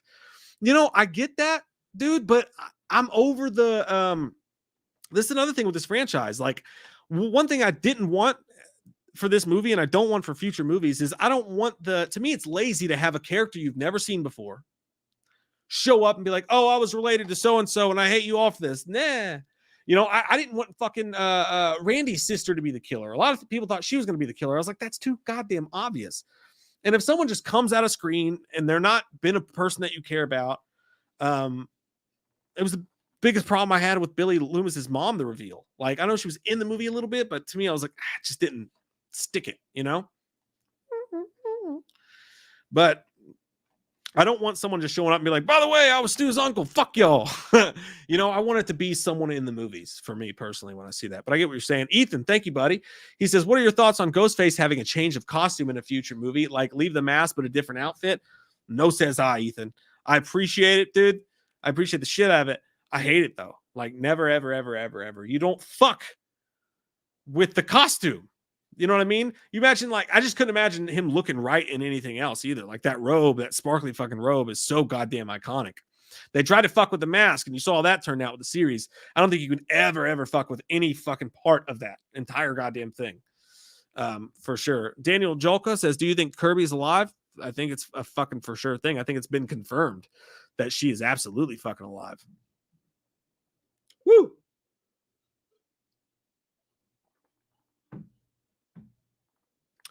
Tyler Werner's got a great point too. What do you call Scream 6? I don't think you can call it Scream 6, right? Because that doesn't make any sense because we just called this one Scream. You can't call it Scream 2 because that's going to get fucking confusing. So we are now at the point we are in legacy titles, you know? Halloween Kills, Halloween Ends, Scream. What, let me know in the things below. What do you guys think is a good name for the new Scream movie? Like I've heard Scream Forever around a lot. It's, you know, tied into the plot somehow, but I don't fucking know. I do not know. Stephanie says, leave her alone. Leave her alone. Someone said no more girl killers. I don't have a problem with it being a girl killer. I just have a problem with I need the physical aspects to make fucking sense. If Ronda Rousey's in there doing shit, like, okay, I fucking get it. You know, but like, and I had the same problem with Charlie, Scream 4. That dude ain't killing fucking nobody. Shut up. The messiest thing that dude's ever been through is his fucking purse. You know, Charlie's not a fucking killer. I don't believe that shit for a second. At all. At all. Scream lasts. Someone said stop screaming. I thought you were talking to me. I was like, am I yelling? I'm sorry. I'm so sorry. Scream Kills. You imagine if they named this shit Scream Kills? Hey, it would be meta as fuck if they did, right? By the way, Jay's on his way. He's going to be here in just a couple minutes. Scream Resurrected. Screams. Scream The Return of Stu. Scream More. Call it Screams, like Alien to Aliens. Six Scream. Scream. I like that, Opal. Scream. You guys going to go see that news? Scream. Jordan Talks Film says, Scream these nuts. James Williams says, still screaming. Scream ends. Screams. Scream for me. Silent Scream. 5 Cream. Vinny fucking 5 Cream should have been the name of this movie, dude. That would have been fucking perfect. I love it. Kevin said Dead Meat James will be the next killer. Oh, Jesus Christ. Could you imagine? He's like, I'm so sick of these shitty movies. I went to make my own. Not that far off from what Richie did. It sounds like someone's getting killed in my house right now. Vanessa says, what about the third killer? That's what we're saying. Could have been Stu, could have been somebody else. Who the fuck knows? But I know who's here right now, and his name is Cassandra. Hello. It was me. I'm Captain Smee. Hello, my good man. Hello, child. Hey, you're gonna fucking hate me for this, dude. Well, hang on one sec. Got one more super chat. Actually caught up. Perfect timing too. In the stream conversation, Kay Walton said, "Love the fuck you." Wes throws at the killer before the knife goes. Do you want me to read this? I feel like I don't want to spoil anything for you. I've already read about it on Reddit. Okay. It says Wes throws at the killer before the knife goes in. So close to his taser, he left at the front door. LOL cold. I did like that because it seemed like he was gonna get away from it for a second. He was like, "Fuck you," and it's like, "No, dude, you're getting dingleberried in your fucking neck hole." It was the worst. Sure. God, I can't believe that happened to him. Deerhead said that there should be a cold open where Ghostface is killed, and instead the rest of the movie is trying to figure out who his accomplice was. That's a twisty twist. I can go with that shit for sure. All right, dude. Hey, I hate to do this to you. I have to be so fucking bad right now that I'm just gonna leave you alone for a minute. Okay. I'm gonna pee in the toilet, and I'll be right back. All right then. Show us your dick. Okay, it's supposed to be so small. Hi, y'all. Hope y'all doing good. So this is fucking crazy. So before I came on, I was reading about, did you guys know about this thing called sleepy chicken or NyQuil chicken? It's a new trend on TikTok. Holy fuck. It's literally these people are taking chicken, they're boiling it, and they're putting NyQuil in that bitch because they think it provides some sort of like health benefit. Holy shit, you're eating Smurf dick and you think you're going to be healthy for it. It literally, it's like there's like a blue outline of the chicken. Oh my God. It's crazy as shit. I'm Chris Hollywood. I have not seen Scream yet. No, I've not seen it. I'm planning on it, but I haven't got around to it. I think it comes out on Paramount Plus in like 45 days after the theatrical release. I'm not sure. Hello. I know. Someone say, ew, what the fuck? That's what I said. But it's crazy. I think they were showing pictures and stuff. Oh, and by the way, I was also going through. Did you guys hear about the possibility? Like, okay, so there's Doctor Strange into the mouth of madness, into the multiverse of madness. There's all this rumors and crazy talk about these cool cameos that may happen. But I think the biggest one that just dropped, at least the rumor has been out on Google. Grace Randolph, I think, said it, is that she didn't say this, but everyone's speculating it's John Krasinski is going to show up in Doctor Strange like as Mr. Fantastic. And that's like, holy fuck. Like, that's some good shit. I like that stuff. That would be amazing. But because I think the other cameos, like, I think that they've said Ryan Reynolds as Deadpool, obviously, Hugh Jackman, Ian McKellen, Patrick Stewart. But it's possible. I mean, I know that Hugh Jackman said that he was done forever with Wolverine, but I don't know. But if you got Krasinski to show up as the new Mr. Fantastic, and then he was able to run with that when they reboot the Fantastic Four, I would love the shit out of that. Because, also, I know that Emily Blunt shot down the whole Invisible Woman thing. She said she wasn't going to do it, but who knows? I'm Chris Hollywood says Charlize Theron as Sue. I'd be okay with that. Van Thompson said they're bringing back Affleck as Daredevil. Dude, that I would shit my pants for sure. I would love to see that. Not like for good. Like, I mean, just as him popping up or something, that would be pretty funny. But yeah, and then I think Tobey Maguire was mentioned that he would have another cameo in the Doctor Strange. I don't know. It's going to be badass, though. I think they said as far as cameos go, that Doctor Strange 2 is going to have more cameos than Endgame did. So that's pretty badass. Enigma 523 says, did you hear Marvel tried to get Ben Affleck back as Daredevil and Doctor Strange?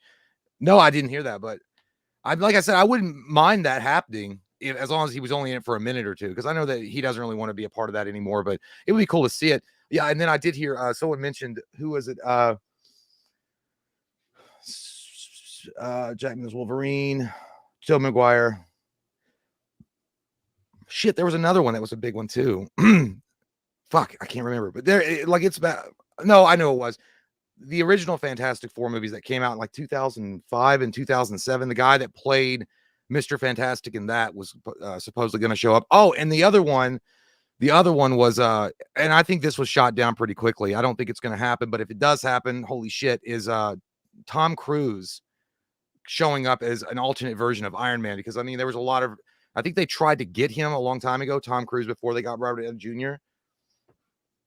Dr. Doom rumor. Yeah, I think that's another question. Who do you guys think is going to be the big baddie? Like over in the overall, like I heard Celestials, and then Dr. Doom was one. I know Kang the Conqueror was shown pretty heavily throughout Loki.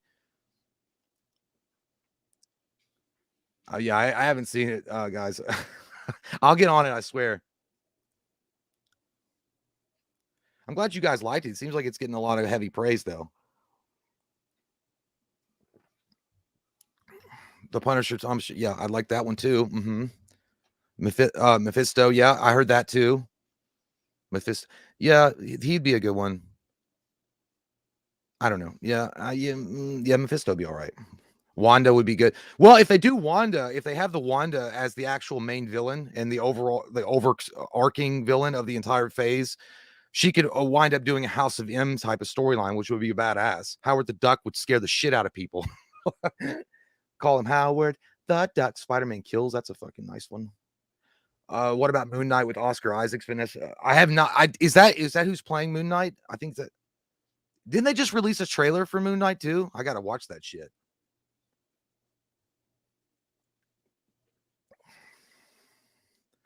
Hello.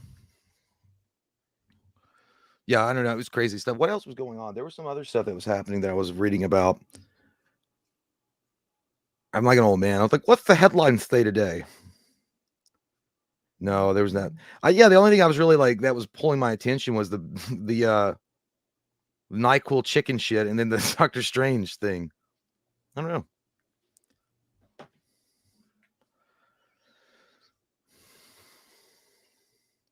Yeah, I know. I'm sorry, guys. I know it's such a weird thing. I popped in here that Mike's got some news that we're going to talk about. It's not like it's not about Marvel or anything, but I just figured, because I didn't watch Scream, so I just figured I'd come in and say hi.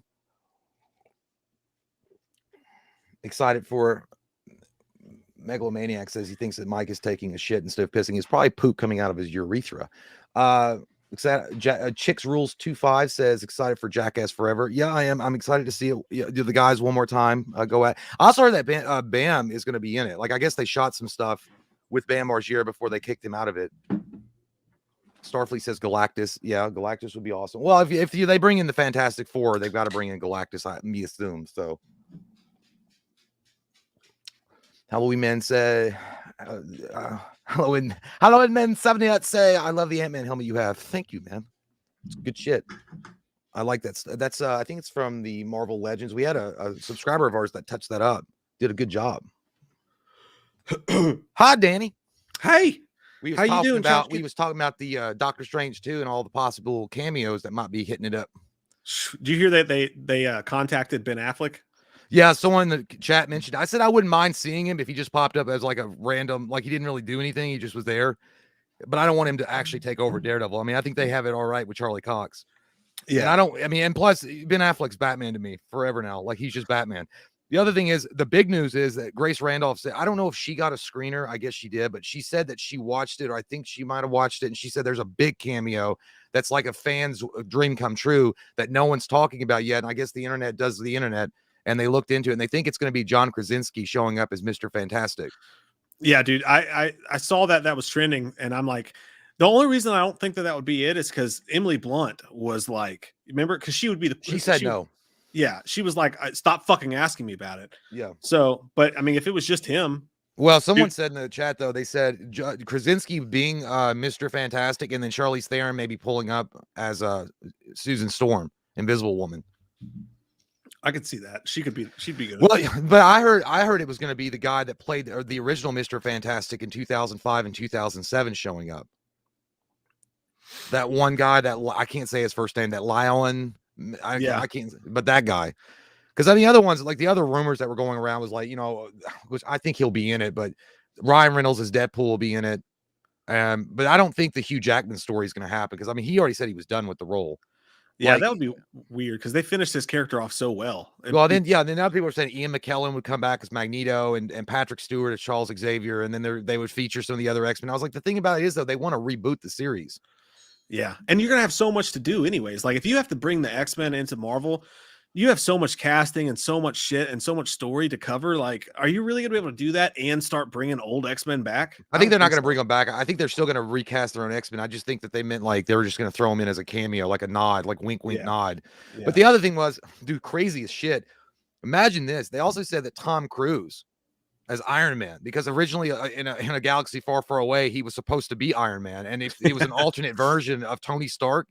And it was Tom Cruise. It's like, holy shit, Lex Grossman is fucking self. I would love that. That would be fucking awesome. Yeah. You know what I do hate though, like about all that shit, about all the scooping and the Marvel stuff. Like, it's like if these people are right, like, aren't they spoiling it? Like for people, like, isn't that a fucking spoiler? If you come in like, hey guys, guess what? I just got a scoop, and I found out that fucking Ben Affleck or whoever's gonna come back. It's like, damn, I want to see it in the fucking movie.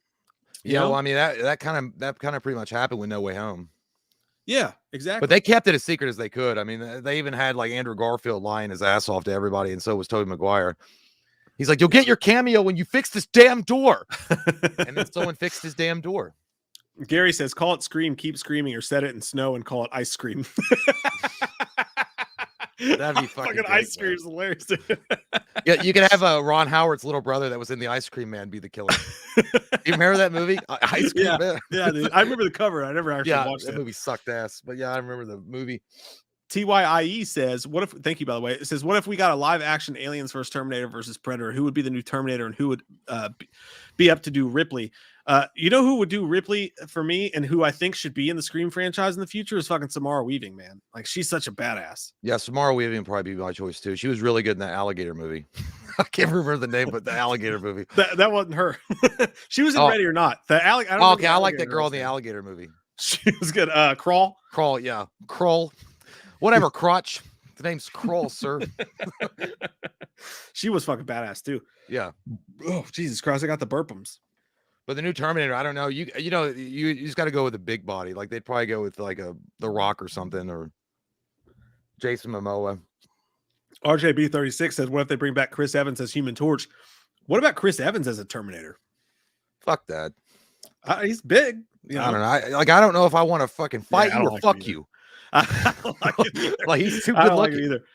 For me, Deadpool in one of those movies would be the biggest cameo of all. Like that would be fucking amazing, dude. Yeah, dude. If Chris Evans was the Terminator, dude, like you would know he was coming because you would smell that Abercrombie and Fitch cologne fierce when he came around the door. You'd be like, "Oh, it smells like Hot Boys."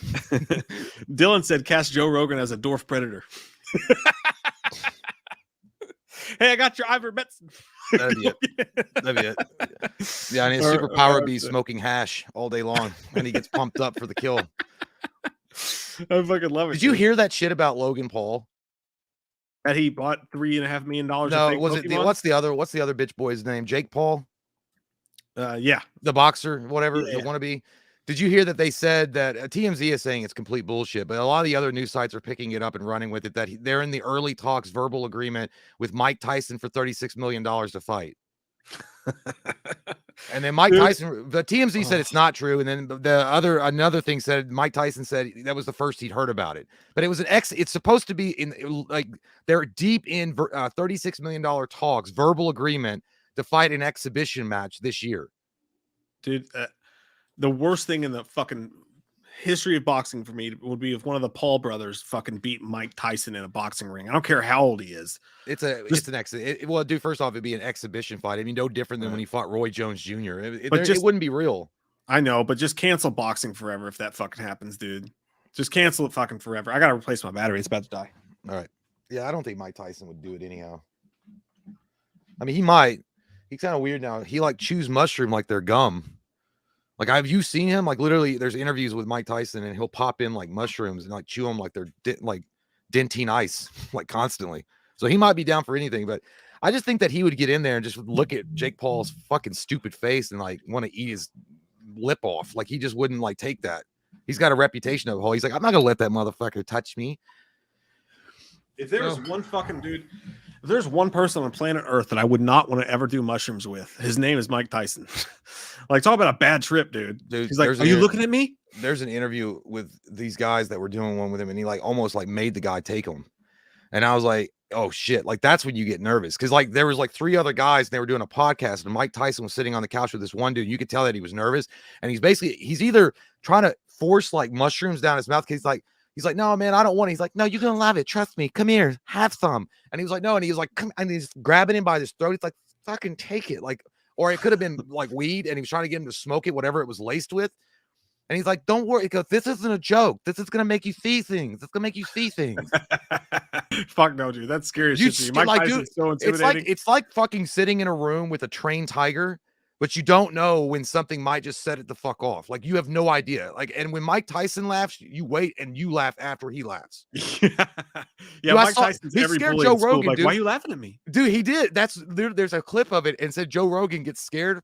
You could tell Joe Rogan was kind of weirded out because Mike Tyson was talking about something, and I don't know what it was. It was something weird, but Joe Rogan started laughing, and then Mike Tyson was like, "Why are you laughing for? It's not funny." And then Joe's like,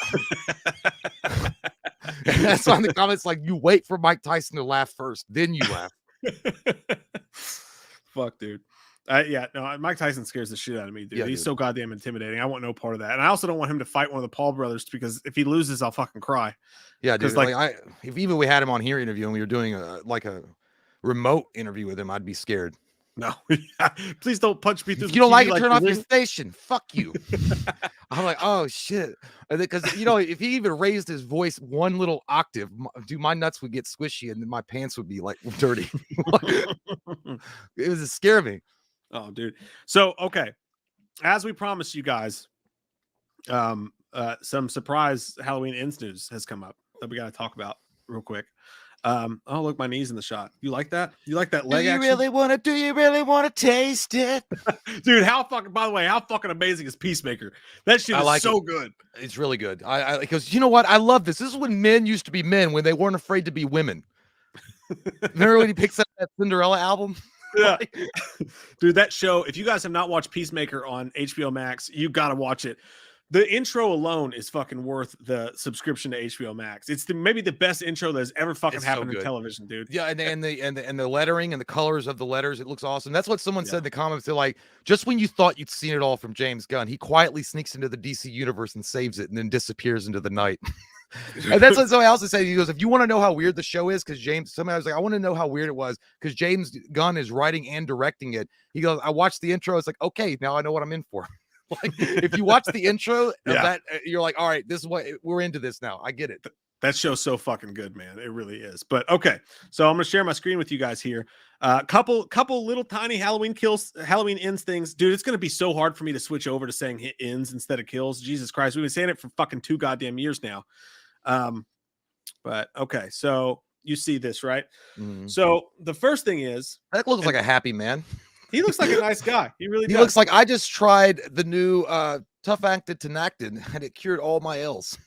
He looks like one of those Lunesta commercial guys. He's like, do you struggle from opioid constipation? I know I do. He also looks like a bank commercial. Like he just got a loan and he was successful. Or he looks like, are you gelling like a felon? He does, dude. And it's funny, this dude's name is up here at Taylor Echo Joseph, because he's the one that tipped us off to it. Shout out to you, dude. But this guy named Michael O'Leary, who's an actor, I think he does some Law and Order stuff. I could be mistaken about the show, but anyways, he tweeted, Halloween Ends. I'm thrilled to announce that I'll be playing the role of Dr. Mathis in John Carpenter's iconic thriller starring Jamie Lee Curtis, #Halloween Kills. And he does know that David Gordon Green directed it, because he mentioned that in a different tweet. But he said he's going to play Dr. Mathis. Dr. Mathis is the guy who in the movie, you remember when the nurse and the doctor, the couple, were talking, and she's like, you need to go in there tomorrow and punch him in the fucking, and he's like, I'm gonna punch him in the face or whatever it was. Yeah. Remember that scene? Yeah, kind of. Yeah. That's him that they're talking about. Now in the book, which we have a whole video that's going to come out about the book, but in the book, they go into that a little bit further. So what happened was that guy in that scene worked for Dr. Mathis, and he invited them to like a Christmas party or whatever. Yeah. And they showed up, and in the book, it was a fucking swingers party. And they go to Dr. Mathis's house, and he opens the door, and he invited him and his wife to a swingers party to fuck a bunch of people. Getting funky. I like it. Yeah. And that's apparently what that conversation was about. Well, with a name like O'Leary, you know that guy's crazy as shit. He probably brought his own Irish whiskey and fucked the shit out of all the women's. That's why he's so happy. He's just got done nutting like all day, and he's like, "My name is O'Leary. I'm gonna go have some Guinness and have some more sex." Robert McKay said he looks like Gordon Ramsay, and then Demas R said Gordon Ramsay, but also Kathy Bates. I can see both. Yeah. That's a fucking great call, you guys. But so that's something. So we have some casting news for Halloween Ends. But on the flip side of that, if you guys have been wondering when is Halloween Ends going to shoot, what's going on with that, with Omicron and all that stuff going on, James Jude Courtney said recently in a cameo that he was like, I think he said something to the effect of, I start shooting in a couple weeks, like on the 27th or something, some January date that he's going to start shooting. But where's this going? What's V possible vagina? Maybe V possible. But we did get so Robert Mathis confirmed that. Basically somebody asked him in there, they were like, hey, when do you guys start shooting? And he's like 1/27. So Halloween Ends pretty much officially is going to start somewhere in the last week of January. But Jason Blum did a questionnaire on Twitter where he was talking about the movie. Before I get to that, by the way, one more thing. This Robert Mathis guy, the guy who's going to play Mathis, Dr. Mathis, he also said that the working title of the movie is not actually Cave Dweller, like some people said, but he said, and he confirmed, someone asked, Dweller of the Cave, Dave Grohl. Someone said, Cave Dweller or Cave Dwellers. And he said, he confirmed it's Cave Dwellers, which kind of flips that on its head a little bit, right? Like you think Cave Dweller, you think they're talking about Michael, but if they say Cave Dwellers, there's more people dwelling in that fucking cave than just Michael. If you say Cave Dwellers, I just think of a bunch of big fat nerds playing MMOs in their basements. Cave Dwellers. I mean, I'm not saying that we wouldn't be. I mean, hey, I love the nerd culture, whatever, but I'm just saying, like, that's what I think of. He's like, oh, you're a fucking cave dweller. You've never touched a tit in your life. It's like, yeah, so Mr. Perfect.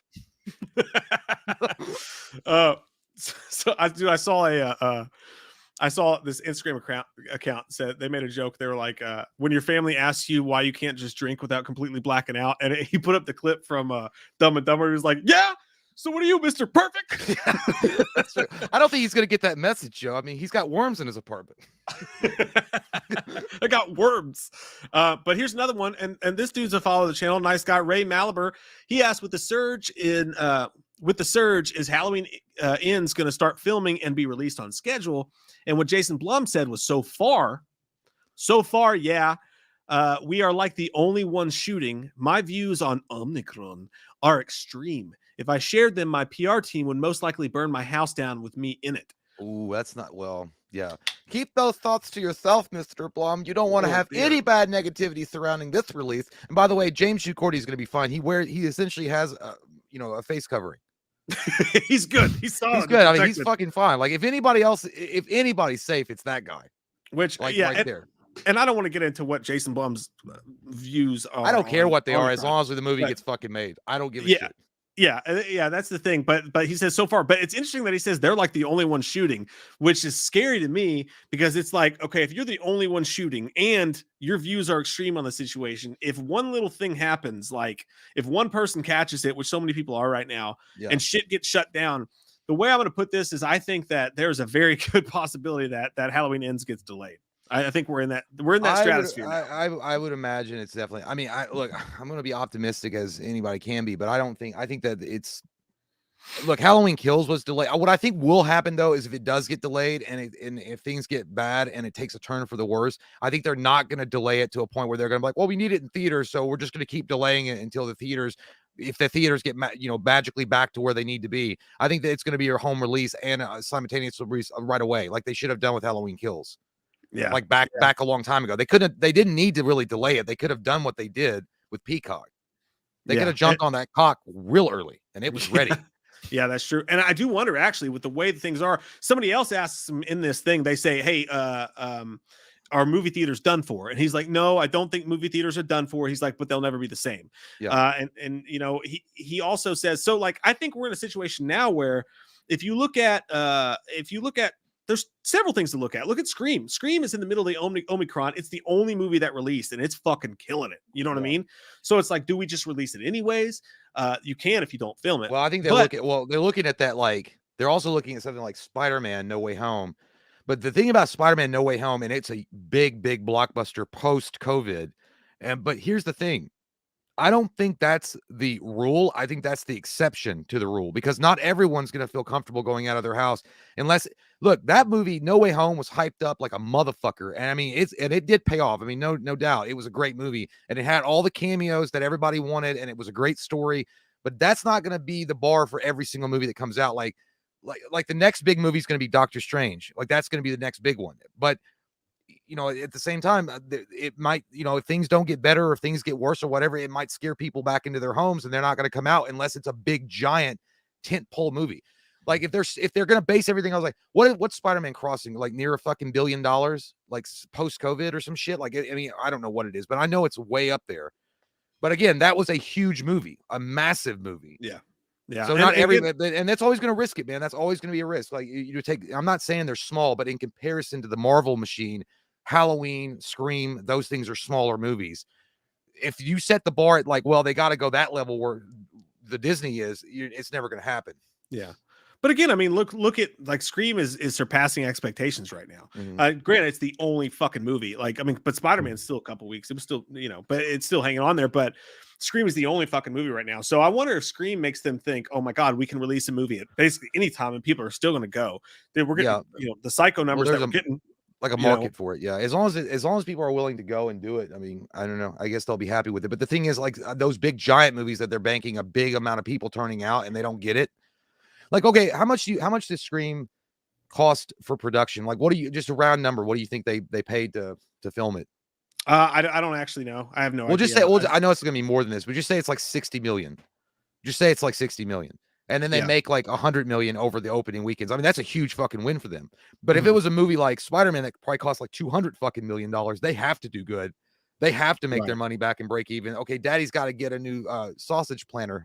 I don't know. So if they don't do that, then they're considered a failure.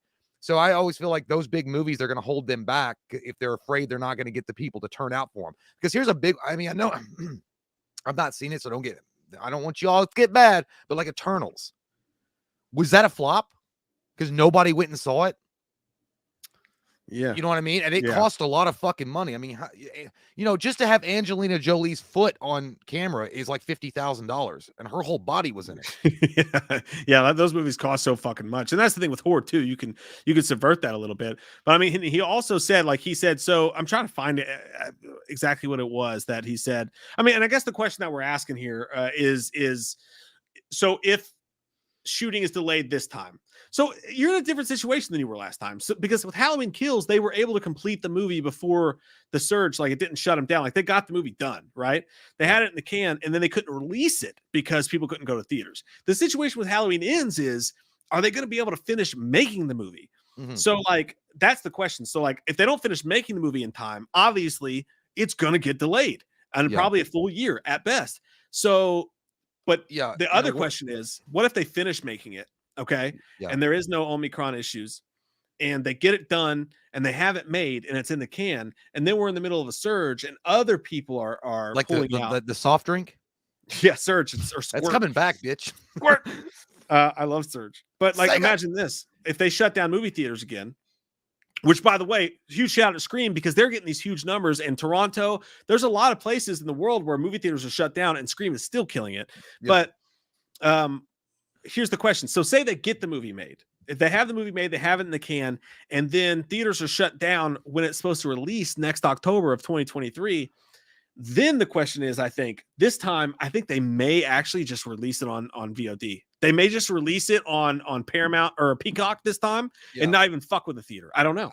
I imagine, look, I think it's where it should have gone anyway. I mean, I think Halloween Ends, I don't think it suffered for being released, or I'm sorry, Halloween Kills suffered for being released on Peacock and being in the theater at the same time. I think that what you did was you got a larger audience to watch your movie, which was a good thing. You even got people that weren't hardcore Halloween fans to watch your movie because there was nothing else to watch and it was free with the sign up on Peacock. So why the fuck not? Let's have some fun and shake our titties.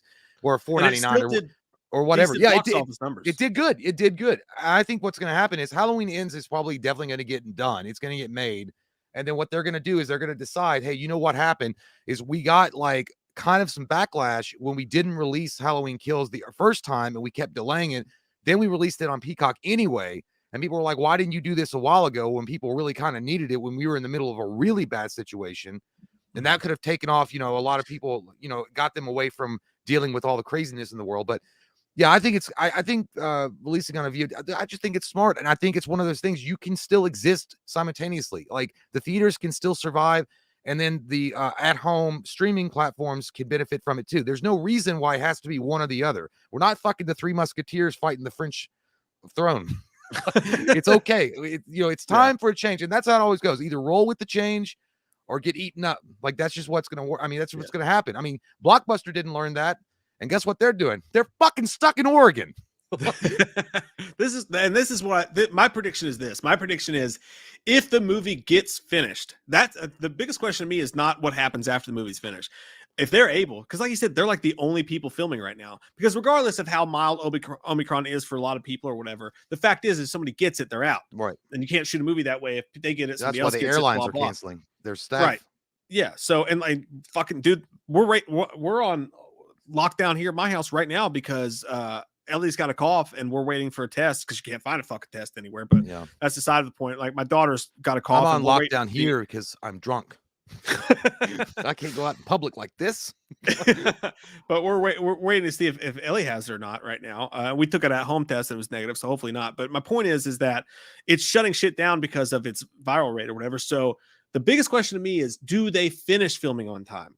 Now, that's the giant question mark. That's the Riddler question mark. Now, if they do finish filming on time, at that point, my prediction is hell or high water, that movie comes out October this year.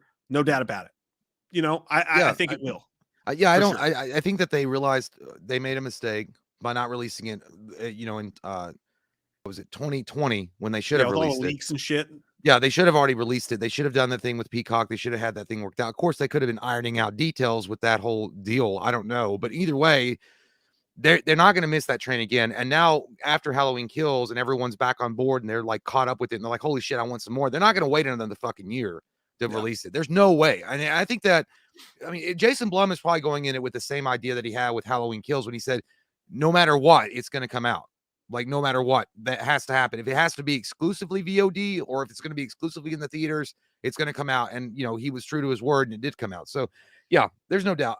But in a world where Celine Dion is canceling her U.S. tour, anything is possible. Well, I think she has health issues, though, doesn't she? I think, she does have health issues, but I think that she was possibly scared of the fucking, because she has health issues. But there was another show or a movie that literally just got delayed because of the virus. And I can't remember, but it was I think it was a big thing. It was a big movie, but they literally shut down the whole fucking thing because it wasn't because people were, dying or whatever, thank God, but there were so many people that were getting sick. They were calling into work. They didn't have enough people to fucking do it, to crew the production. Yeah. Anthony DePuzzo says Jason Blum said Halloween Ends won't be going to Peacock. Theaters only first, which I agree with. The window is already shortened. That changes enough. So I do remember him saying something to the effect of like, we would like to just do theaters this time around. But who knows what's going to happen at the end. I remember something about that for sure. Now, for me, choices right now, I'd go to the fucking theater, see it if I could. But I just don't think if I had to be a betting man, I would say that if it makes it through filming, if it doesn't make it through filming, we're not seeing this till 2024. Like that's just, or 2023.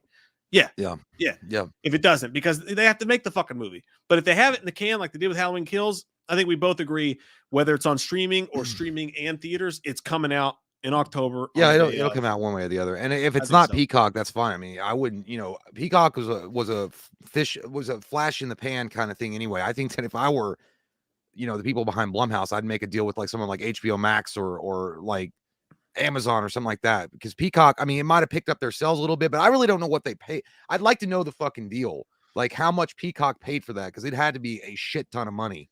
Yeah, and they're also they bought the Exorcist movies, and they paid a fucking butt ton load, dude. Who for the the fuck Exorcist owns movies? that? It's got to be Donald Trump behind Jesus Peacock. Christ, It's a they fucking paid goddamn megalomaniac, goddamn rich goddamn tycoon.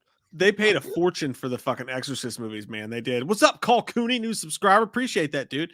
But another piece, my streaming service is gonna be huge. No one else. When you ask me about movies, I know about movies. No one knows about movies like me.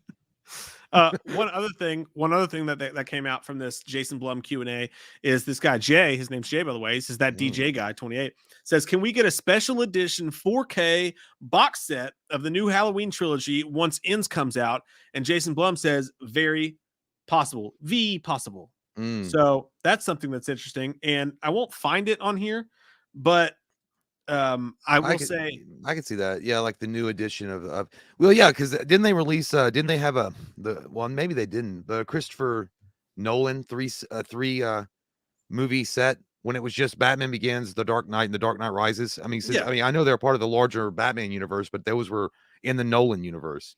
Yeah, and like, so here's the question though, like, this is technically not a trilogy, right? Like, technically it's a quadrilogy with the original Halloween involved in it. I don't know if they just released Halloween 2018, the other two, but it will get a 4K release. What I will tell you, dude, is that we recently, I was waiting until we bought the house before I got it, but I finally got, the big TV I've been wanting. Yeah. You know what sucks about having the 75-inch fucking TV, dude, is that when you watch streaming services on it, if they're not in 4K, if you watch like Hulu Live Sports or whatever, it looks like fucking donkey dick. It looks like shit. So like now I'm in the position where I wasn't gonna do it, dude, but now I'm gonna go buy a fucking 4K player. And I wasn't gonna do it, but I'm gonna buy a 4K player and I'm gonna buy like my favorite movies on it. So I'll probably actually end up buying that to put on it. But he also, sorry, what do you say? No, I mean, I think that most of those 4K movies are kind of a ripoff anyway. I mean, I just think it's bullshit. You have to have this extra shit to even really enjoy it. And even when you do enjoy it, like, I mean, even though when you see it, the thing about 4K versus Blu-ray to me is when, like, there's not a big significant jump in quality. It's just a couple of extra pixels. Like now, when you watch a VHS movie and then you watch like a Blu-ray, it's ginormous. Like you're like, holy shit, it's so crystal clear. They haven't got to, it's the same thing with, in my opinion, if you look at the jump in technology from like Xbox One and Xbox Series X, you know what I'm saying? There's not much graphical improvement, but I just like I bought the 4K. I think I was like Ghostbusters. I bought 4K just because I want to say I own it, but it's more just to be like, oh, I own the most ultra high definition fucking thing you got. Yeah. And you're like, oh, but is it 80 bears? It's like, no, not really. I might have spent like $15 more than I should have. Well, that was my whole thing. Like, I didn't have a TV worthy of a 4K investment, but like now that I do, I'm like, I'm seeing shit and I'm like, oh man, it makes such a goddamn difference when you have the right movie on. So now my whole stance is flipped. I might start collecting physical media again. But the cool news there is that we're probably going to get a cool little trilogy box set from them because he said so he said very possibly about that. But earlier in this, and I won't find the exact tweet, but somebody asked him, will we ever fucking see the original ending of Halloween 2018? Like, the one that was shown to test audiences? Yeah, they have it.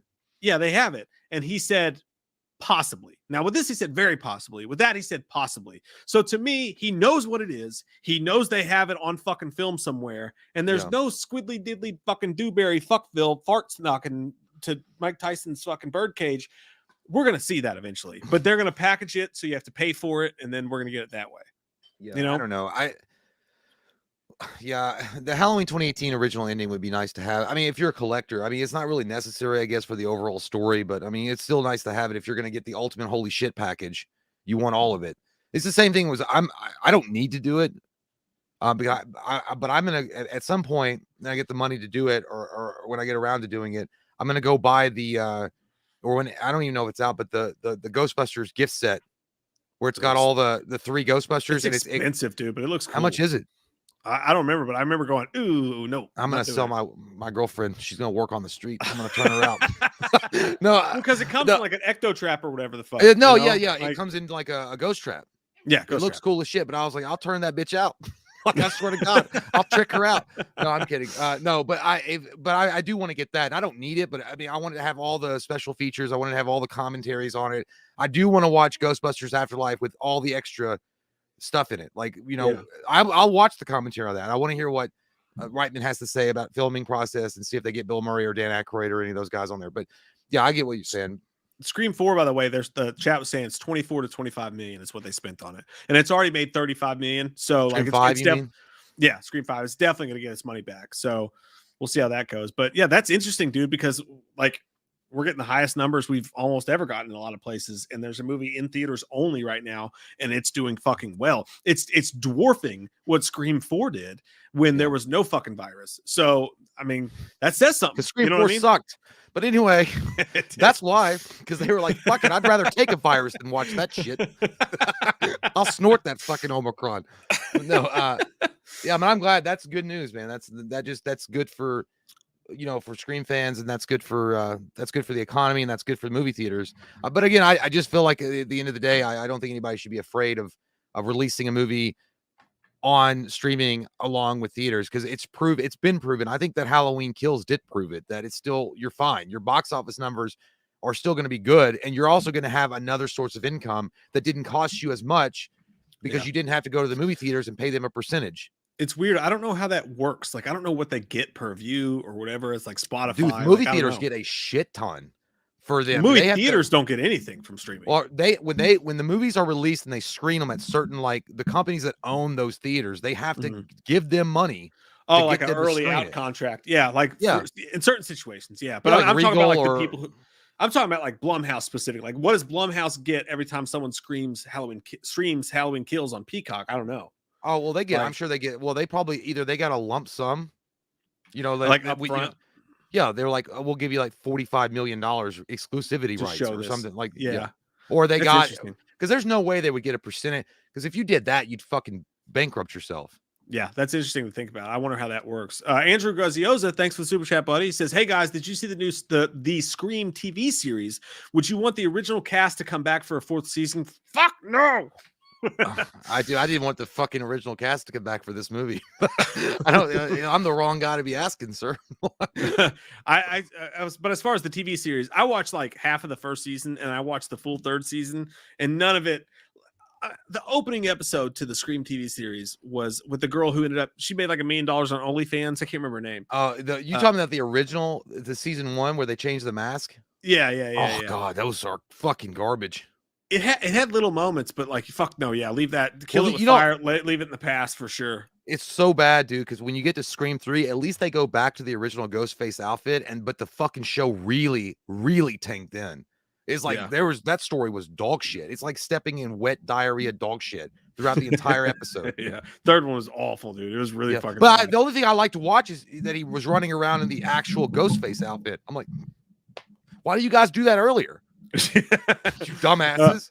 The Jaeger Bomb says, thank you, by the way, says, "Am I the only one that watches older movies? And when the 20th Century Fox logos comes up, I say, God damn, Disney owns this?" Yeah, that's true, man. Yeah, dude, that's same with me. You watch those old school, like, I know exactly what you're talking about. The way that 20th Century Fox and the lights are coming up behind it, the spotlights, and you're like, and then you suddenly, I never thought of it like that, though. Your mind immediately flicks to Mickey Mouse fucking the shit out of it behind it, and you're like, God, they own it. But you know what's weird? Disney owns ESPN. They own everything. They own fucking everything, dude. They own literally everything. The Moon Knight trailer just came out. Apparently. I know. I was telling him I gotta watch it. I haven't watched it yet. It's on. It's a new teaser. That's exciting. Like, I want to see that shit. For sure. Dude, Oscar Isaac's a fucking badass actor. Yeah, I forgot that he was cast. Yeah, that show's going to be probably pretty badass for sure. But yeah, that's the Halloween Kills news. That's what's going on in the world. That's the Scream spoiler review. That's all of that nasty Nate butt crack and the Texas win shit. That, that's what happens. Yeah, little tiny Halloween Kills news, but it's still fun. Yeah. Only I want to. Well, we already kind of mentioned it. The only thing I guess to talk about real fast. Well, I don't want to talk about all of it, but just Mike already said it. But if you guys do yourself a favor, if you guys have got HBO Max, go watch Peacemaker. I swear to God, it's worth it, man. It really is. I was on a whim. I'd seen it, like I'd seen the news about it and whatever. And then 2 nights ago, I was like, yeah, I'll just fucking watch the first episode and see if it's any good. And I was like hooked. I was like, dude, this is fucking great. Yeah. It was so good. Like, when John Cena's in the hospital, and then they're short. They're like 45 minutes each. Yeah. And then Robert Patrick's in it too. And I'm like, holy shit, he's in this. He's a piece of shit, but he's still funny. I mean, it's still Robert Patrick, and his hair's fucking crazy. I don't know. It looked like he had like an electrical eel go up his asshole, and his hair is permanently stuck like that. It does look weird. But like it's so weird. Yeah, it just looks like he's constantly like been shocked. But dude, John Cena, dude, he exactly the way that he was in Suicide Squad it all carries over. He's exactly the same way. Yeah, and the show's fucking just the shows. Like, I feel like Suicide Squad was good, but it was kind of all they had a lot to do. Where Peacemaker can just focus on John Cena being funny as fuck, dude. That show is, dude. I'm not lying to you. Like, I sat out here and watched 3 episodes, and both me and my wife laughed our fucking tits off, dude. Yeah, I like that. Like, it's so funny. There's a part, I think it's in the 3rd episode or maybe the 2nd episode. They're driving to the job. And then he finds out that one of his teammates is married. She's married. He finds out she's a lesbian. And then he's like, oh my God, you're married to a girl. And then because she had been sliding over, showing him the ops for the mission. And one of them was her wife's vagina. He's like, that's a vagina. And then then he starts laughing. He was like, hey, so I got a question. He's like, is scissoring a thing? Because I keep getting mixed reports. Dude, it's so fucking funny. I'm surprised, honestly, that with the whole like controversy surrounding James Gunn's early tweets and stuff, that he had the balls to write this show, because this show goes fucking there, dude. It goes. You know what he is? It's free to do what it wants. Dude, James Gunn to me is like what Zack Snyder. He just said fuck it. He's like, yeah, you know what? I said some bad shit back in the day. You're not gonna crucify me for some shit I said like 55,000 years ago. Yeah. Like, hey, do you remember in 1997 when you said an offhand remark to somebody when you were going in to take a piss? It's like, no. It's like 102 John says, what the fuck does Louis C.K. stand-up have to do with this? Right, exactly. Like, yeah. he shows his dick. Because he shows his dick to people. It's like, what do you mean? Where does it? By the way, that guy, what's his name? Vigilante. The sidekick, Vigilante, dude, full on Deadpool energy. Like, he did. He kind of sounded like him too. Yeah, but you know, he actually sounded like the guys. Like, you look like Freddy for the topographical map of Utah. He looked. He kind of sounded like that dude a little bit too. I can see that too. But you know, the thing is I in a perfect universe, James Gunn and Zack Snyder would be the showrunners for all of DC content in the Warner Brother era. God, that team up would be fucking. Well, we had it because we would have had the intersection with if they had, if Warner Brothers weren't full of bullshit and vomit in their sacks, we would have had Zack Snyder having an intersection with James Gunn. Tits, dude. Holy tits. Oh my God. Mm-hmm. Hey, Brittany Pearl. Hey, your name changed. Says, hey guys, me and Rovaneri say, send love. Stay awesome. Love y'all. Love you, Brittany. Hey, love you, Brittany. Rovaneri. You're fucking awesome. But yeah, you guys watch fucking Peacemaker. You just have to.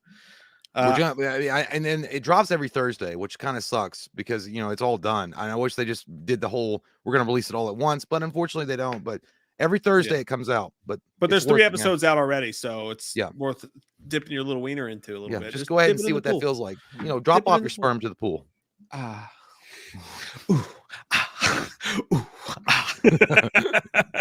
But yeah, hey, that's the stream, dude. That's it, man. That's it. That's the goddamn stream. Hey, I'm glad you fucking showed up, man. I'm glad. I feel like the third man at Bash of the Beach in WCW when I was coming in to save Macho Man, but actually I dropped the leg.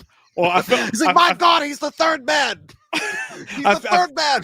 I felt bad when you showed up, and I was like, dude, I gotta pee. Bye. I was said like 20 minutes before he showed up. I was like, dude, Jay's gonna be pissed at me because when he comes here, I'm just gonna leave his house because I was fine. It was like showing up in a party, be like, hey, so glad you're here. Hey, can you watch the house? I gotta go get a beer. I gotta go to a beer run. I gotta go to a beer run. And then you're like hand you a toddler. Like, you would hand me a toddler, and then you would be going out with like 2 girls or like a girl and a couple of guys or whatever, and you'd be like, we're just gonna go over a beer run. And then 3 hours later, I'm like, so yeah, they're still not back. And I played Yahtzee by myself, put the toddler down. I don't know about toddlers, but I did my best. It's fine. Well, hopefully you guys, as long as my daughter's test comes back negative tomorrow, which should have been here today, but the world's fucking crazy. As long as that comes back negative tomorrow, Jay and I will be filming again tomorrow night, or not tomorrow night, but Wednesday night. Yeah. And that's the thing. So and obviously this live stream, like everyone's like, "Well, the fuck is Jay?" Like, calm down. But like the way I was too busy eating sleepy chicken from the TikTok trend. By the way, follow us on TikTok. Loomis has some videos on there. Yeah, I've been trying to do that. Yeah, but there's all them youngsters. I don't know how to keep up with fucking NyQuil chicken, you motherfuckers. You know what? I might do that tomorrow. Maybe I'll do a Loomis reacts to NyQuil chicken. Did you hear about this? I've not heard about that. What the fuck is NyQuil chicken? Dude, listen. These dumbasses are literally taking chicken and they're putting NyQuil in it, boiling it, and eating it because they think it boosts your immune system. I'm not kidding. It's a trend on TikTok. And they say that the doctors have come out and say, hey, by the way, when you boil it, you dumb shits, you boil away all the water, and it's just a strict dose of NyQuil. So you're getting like a half a bottle of NyQuil. Being a person who has both semi-insomnia and anxiety, I've taken NyQuil in my life and thought I was gonna fucking die. So the last thing in the world I would ever do is put NyQuil in fucking chicken and boil you should look at the pictures of the NyQuil. Like the NyQuil, it's like blue. It looks like Papa Smurf's dick. It's like blue, and then there's a little white hole. It's like eating a veiny ball. It's like, hey man, when the tryptophan hits the fucking, some of these motherfuckers are only boiling it for 5 minutes, and then they're saying dinner's ready. Like, you sick hippie. That's fucking stupid. I'm not surprised at all. But no, like what I was gonna say was so like we're filming on Wednesday. We just had a skit come out because now like we're like a lot of people are confused about stuff. So like we're doing news videos this way, and then the live streams, and then we're filming skits and shit when we're getting together. If you guys have not seen the Halloween Uber Eats commercial skit, please go watch that, share that, like it, all that. But we got more stuff coming. We just dropped a review for The Way of the Gun on our Patreon today, which has over fucking like 70 movie commentaries on it, and like over hundreds of like Loomis videos and other videos. Way of the Gun is, you guys got to check that out, man. It's Diet Coke Dust Till Dawn. That's what that is. And if you join our Patreon, you get your own movie review, you get your own video done by one of our characters, all kinds of crazy fucking shit in the wilderness. So that, plus on Wednesday, we're going to film again. So there's more stuff to come. I don't know where I was going with that, but what I'm saying, if I'm saying anything, Jay, is that you can count on me to pleasure myself. I know. And I'll be there with the camera watching it. I hope so. But yeah, that's what we were trying to say. Hey guys, thanks for having me at the last little bit. It was a great run. I feel like you were doing a marathon, and I came and I pulled up and I cheated and I was in a car, and then I jumped out right near the end. I'm like, I've been here the entire time. I feel all sweaty. I felt like a fucking tag team. I was like, I know, but you can't get to me. Like, Ultimate Warrior keeps on smacking you back, and I've been like fresh at the corner the entire time. No way. Yeah, dude, I'm glad you jumped on in there. That was fucking fun. It was fun times. Hey, we love y'all's fucking faces. Thanks. Fucking huge crowd in here all night long. Really appreciate you guys. Thanks, fucking beautiful work. We'll see you guys quite soon in the underwear drawer. See you on the flip side. See you on the flip side. Suck a guy. I said suck a guy. I meant to say something else. Actually, suck a guy.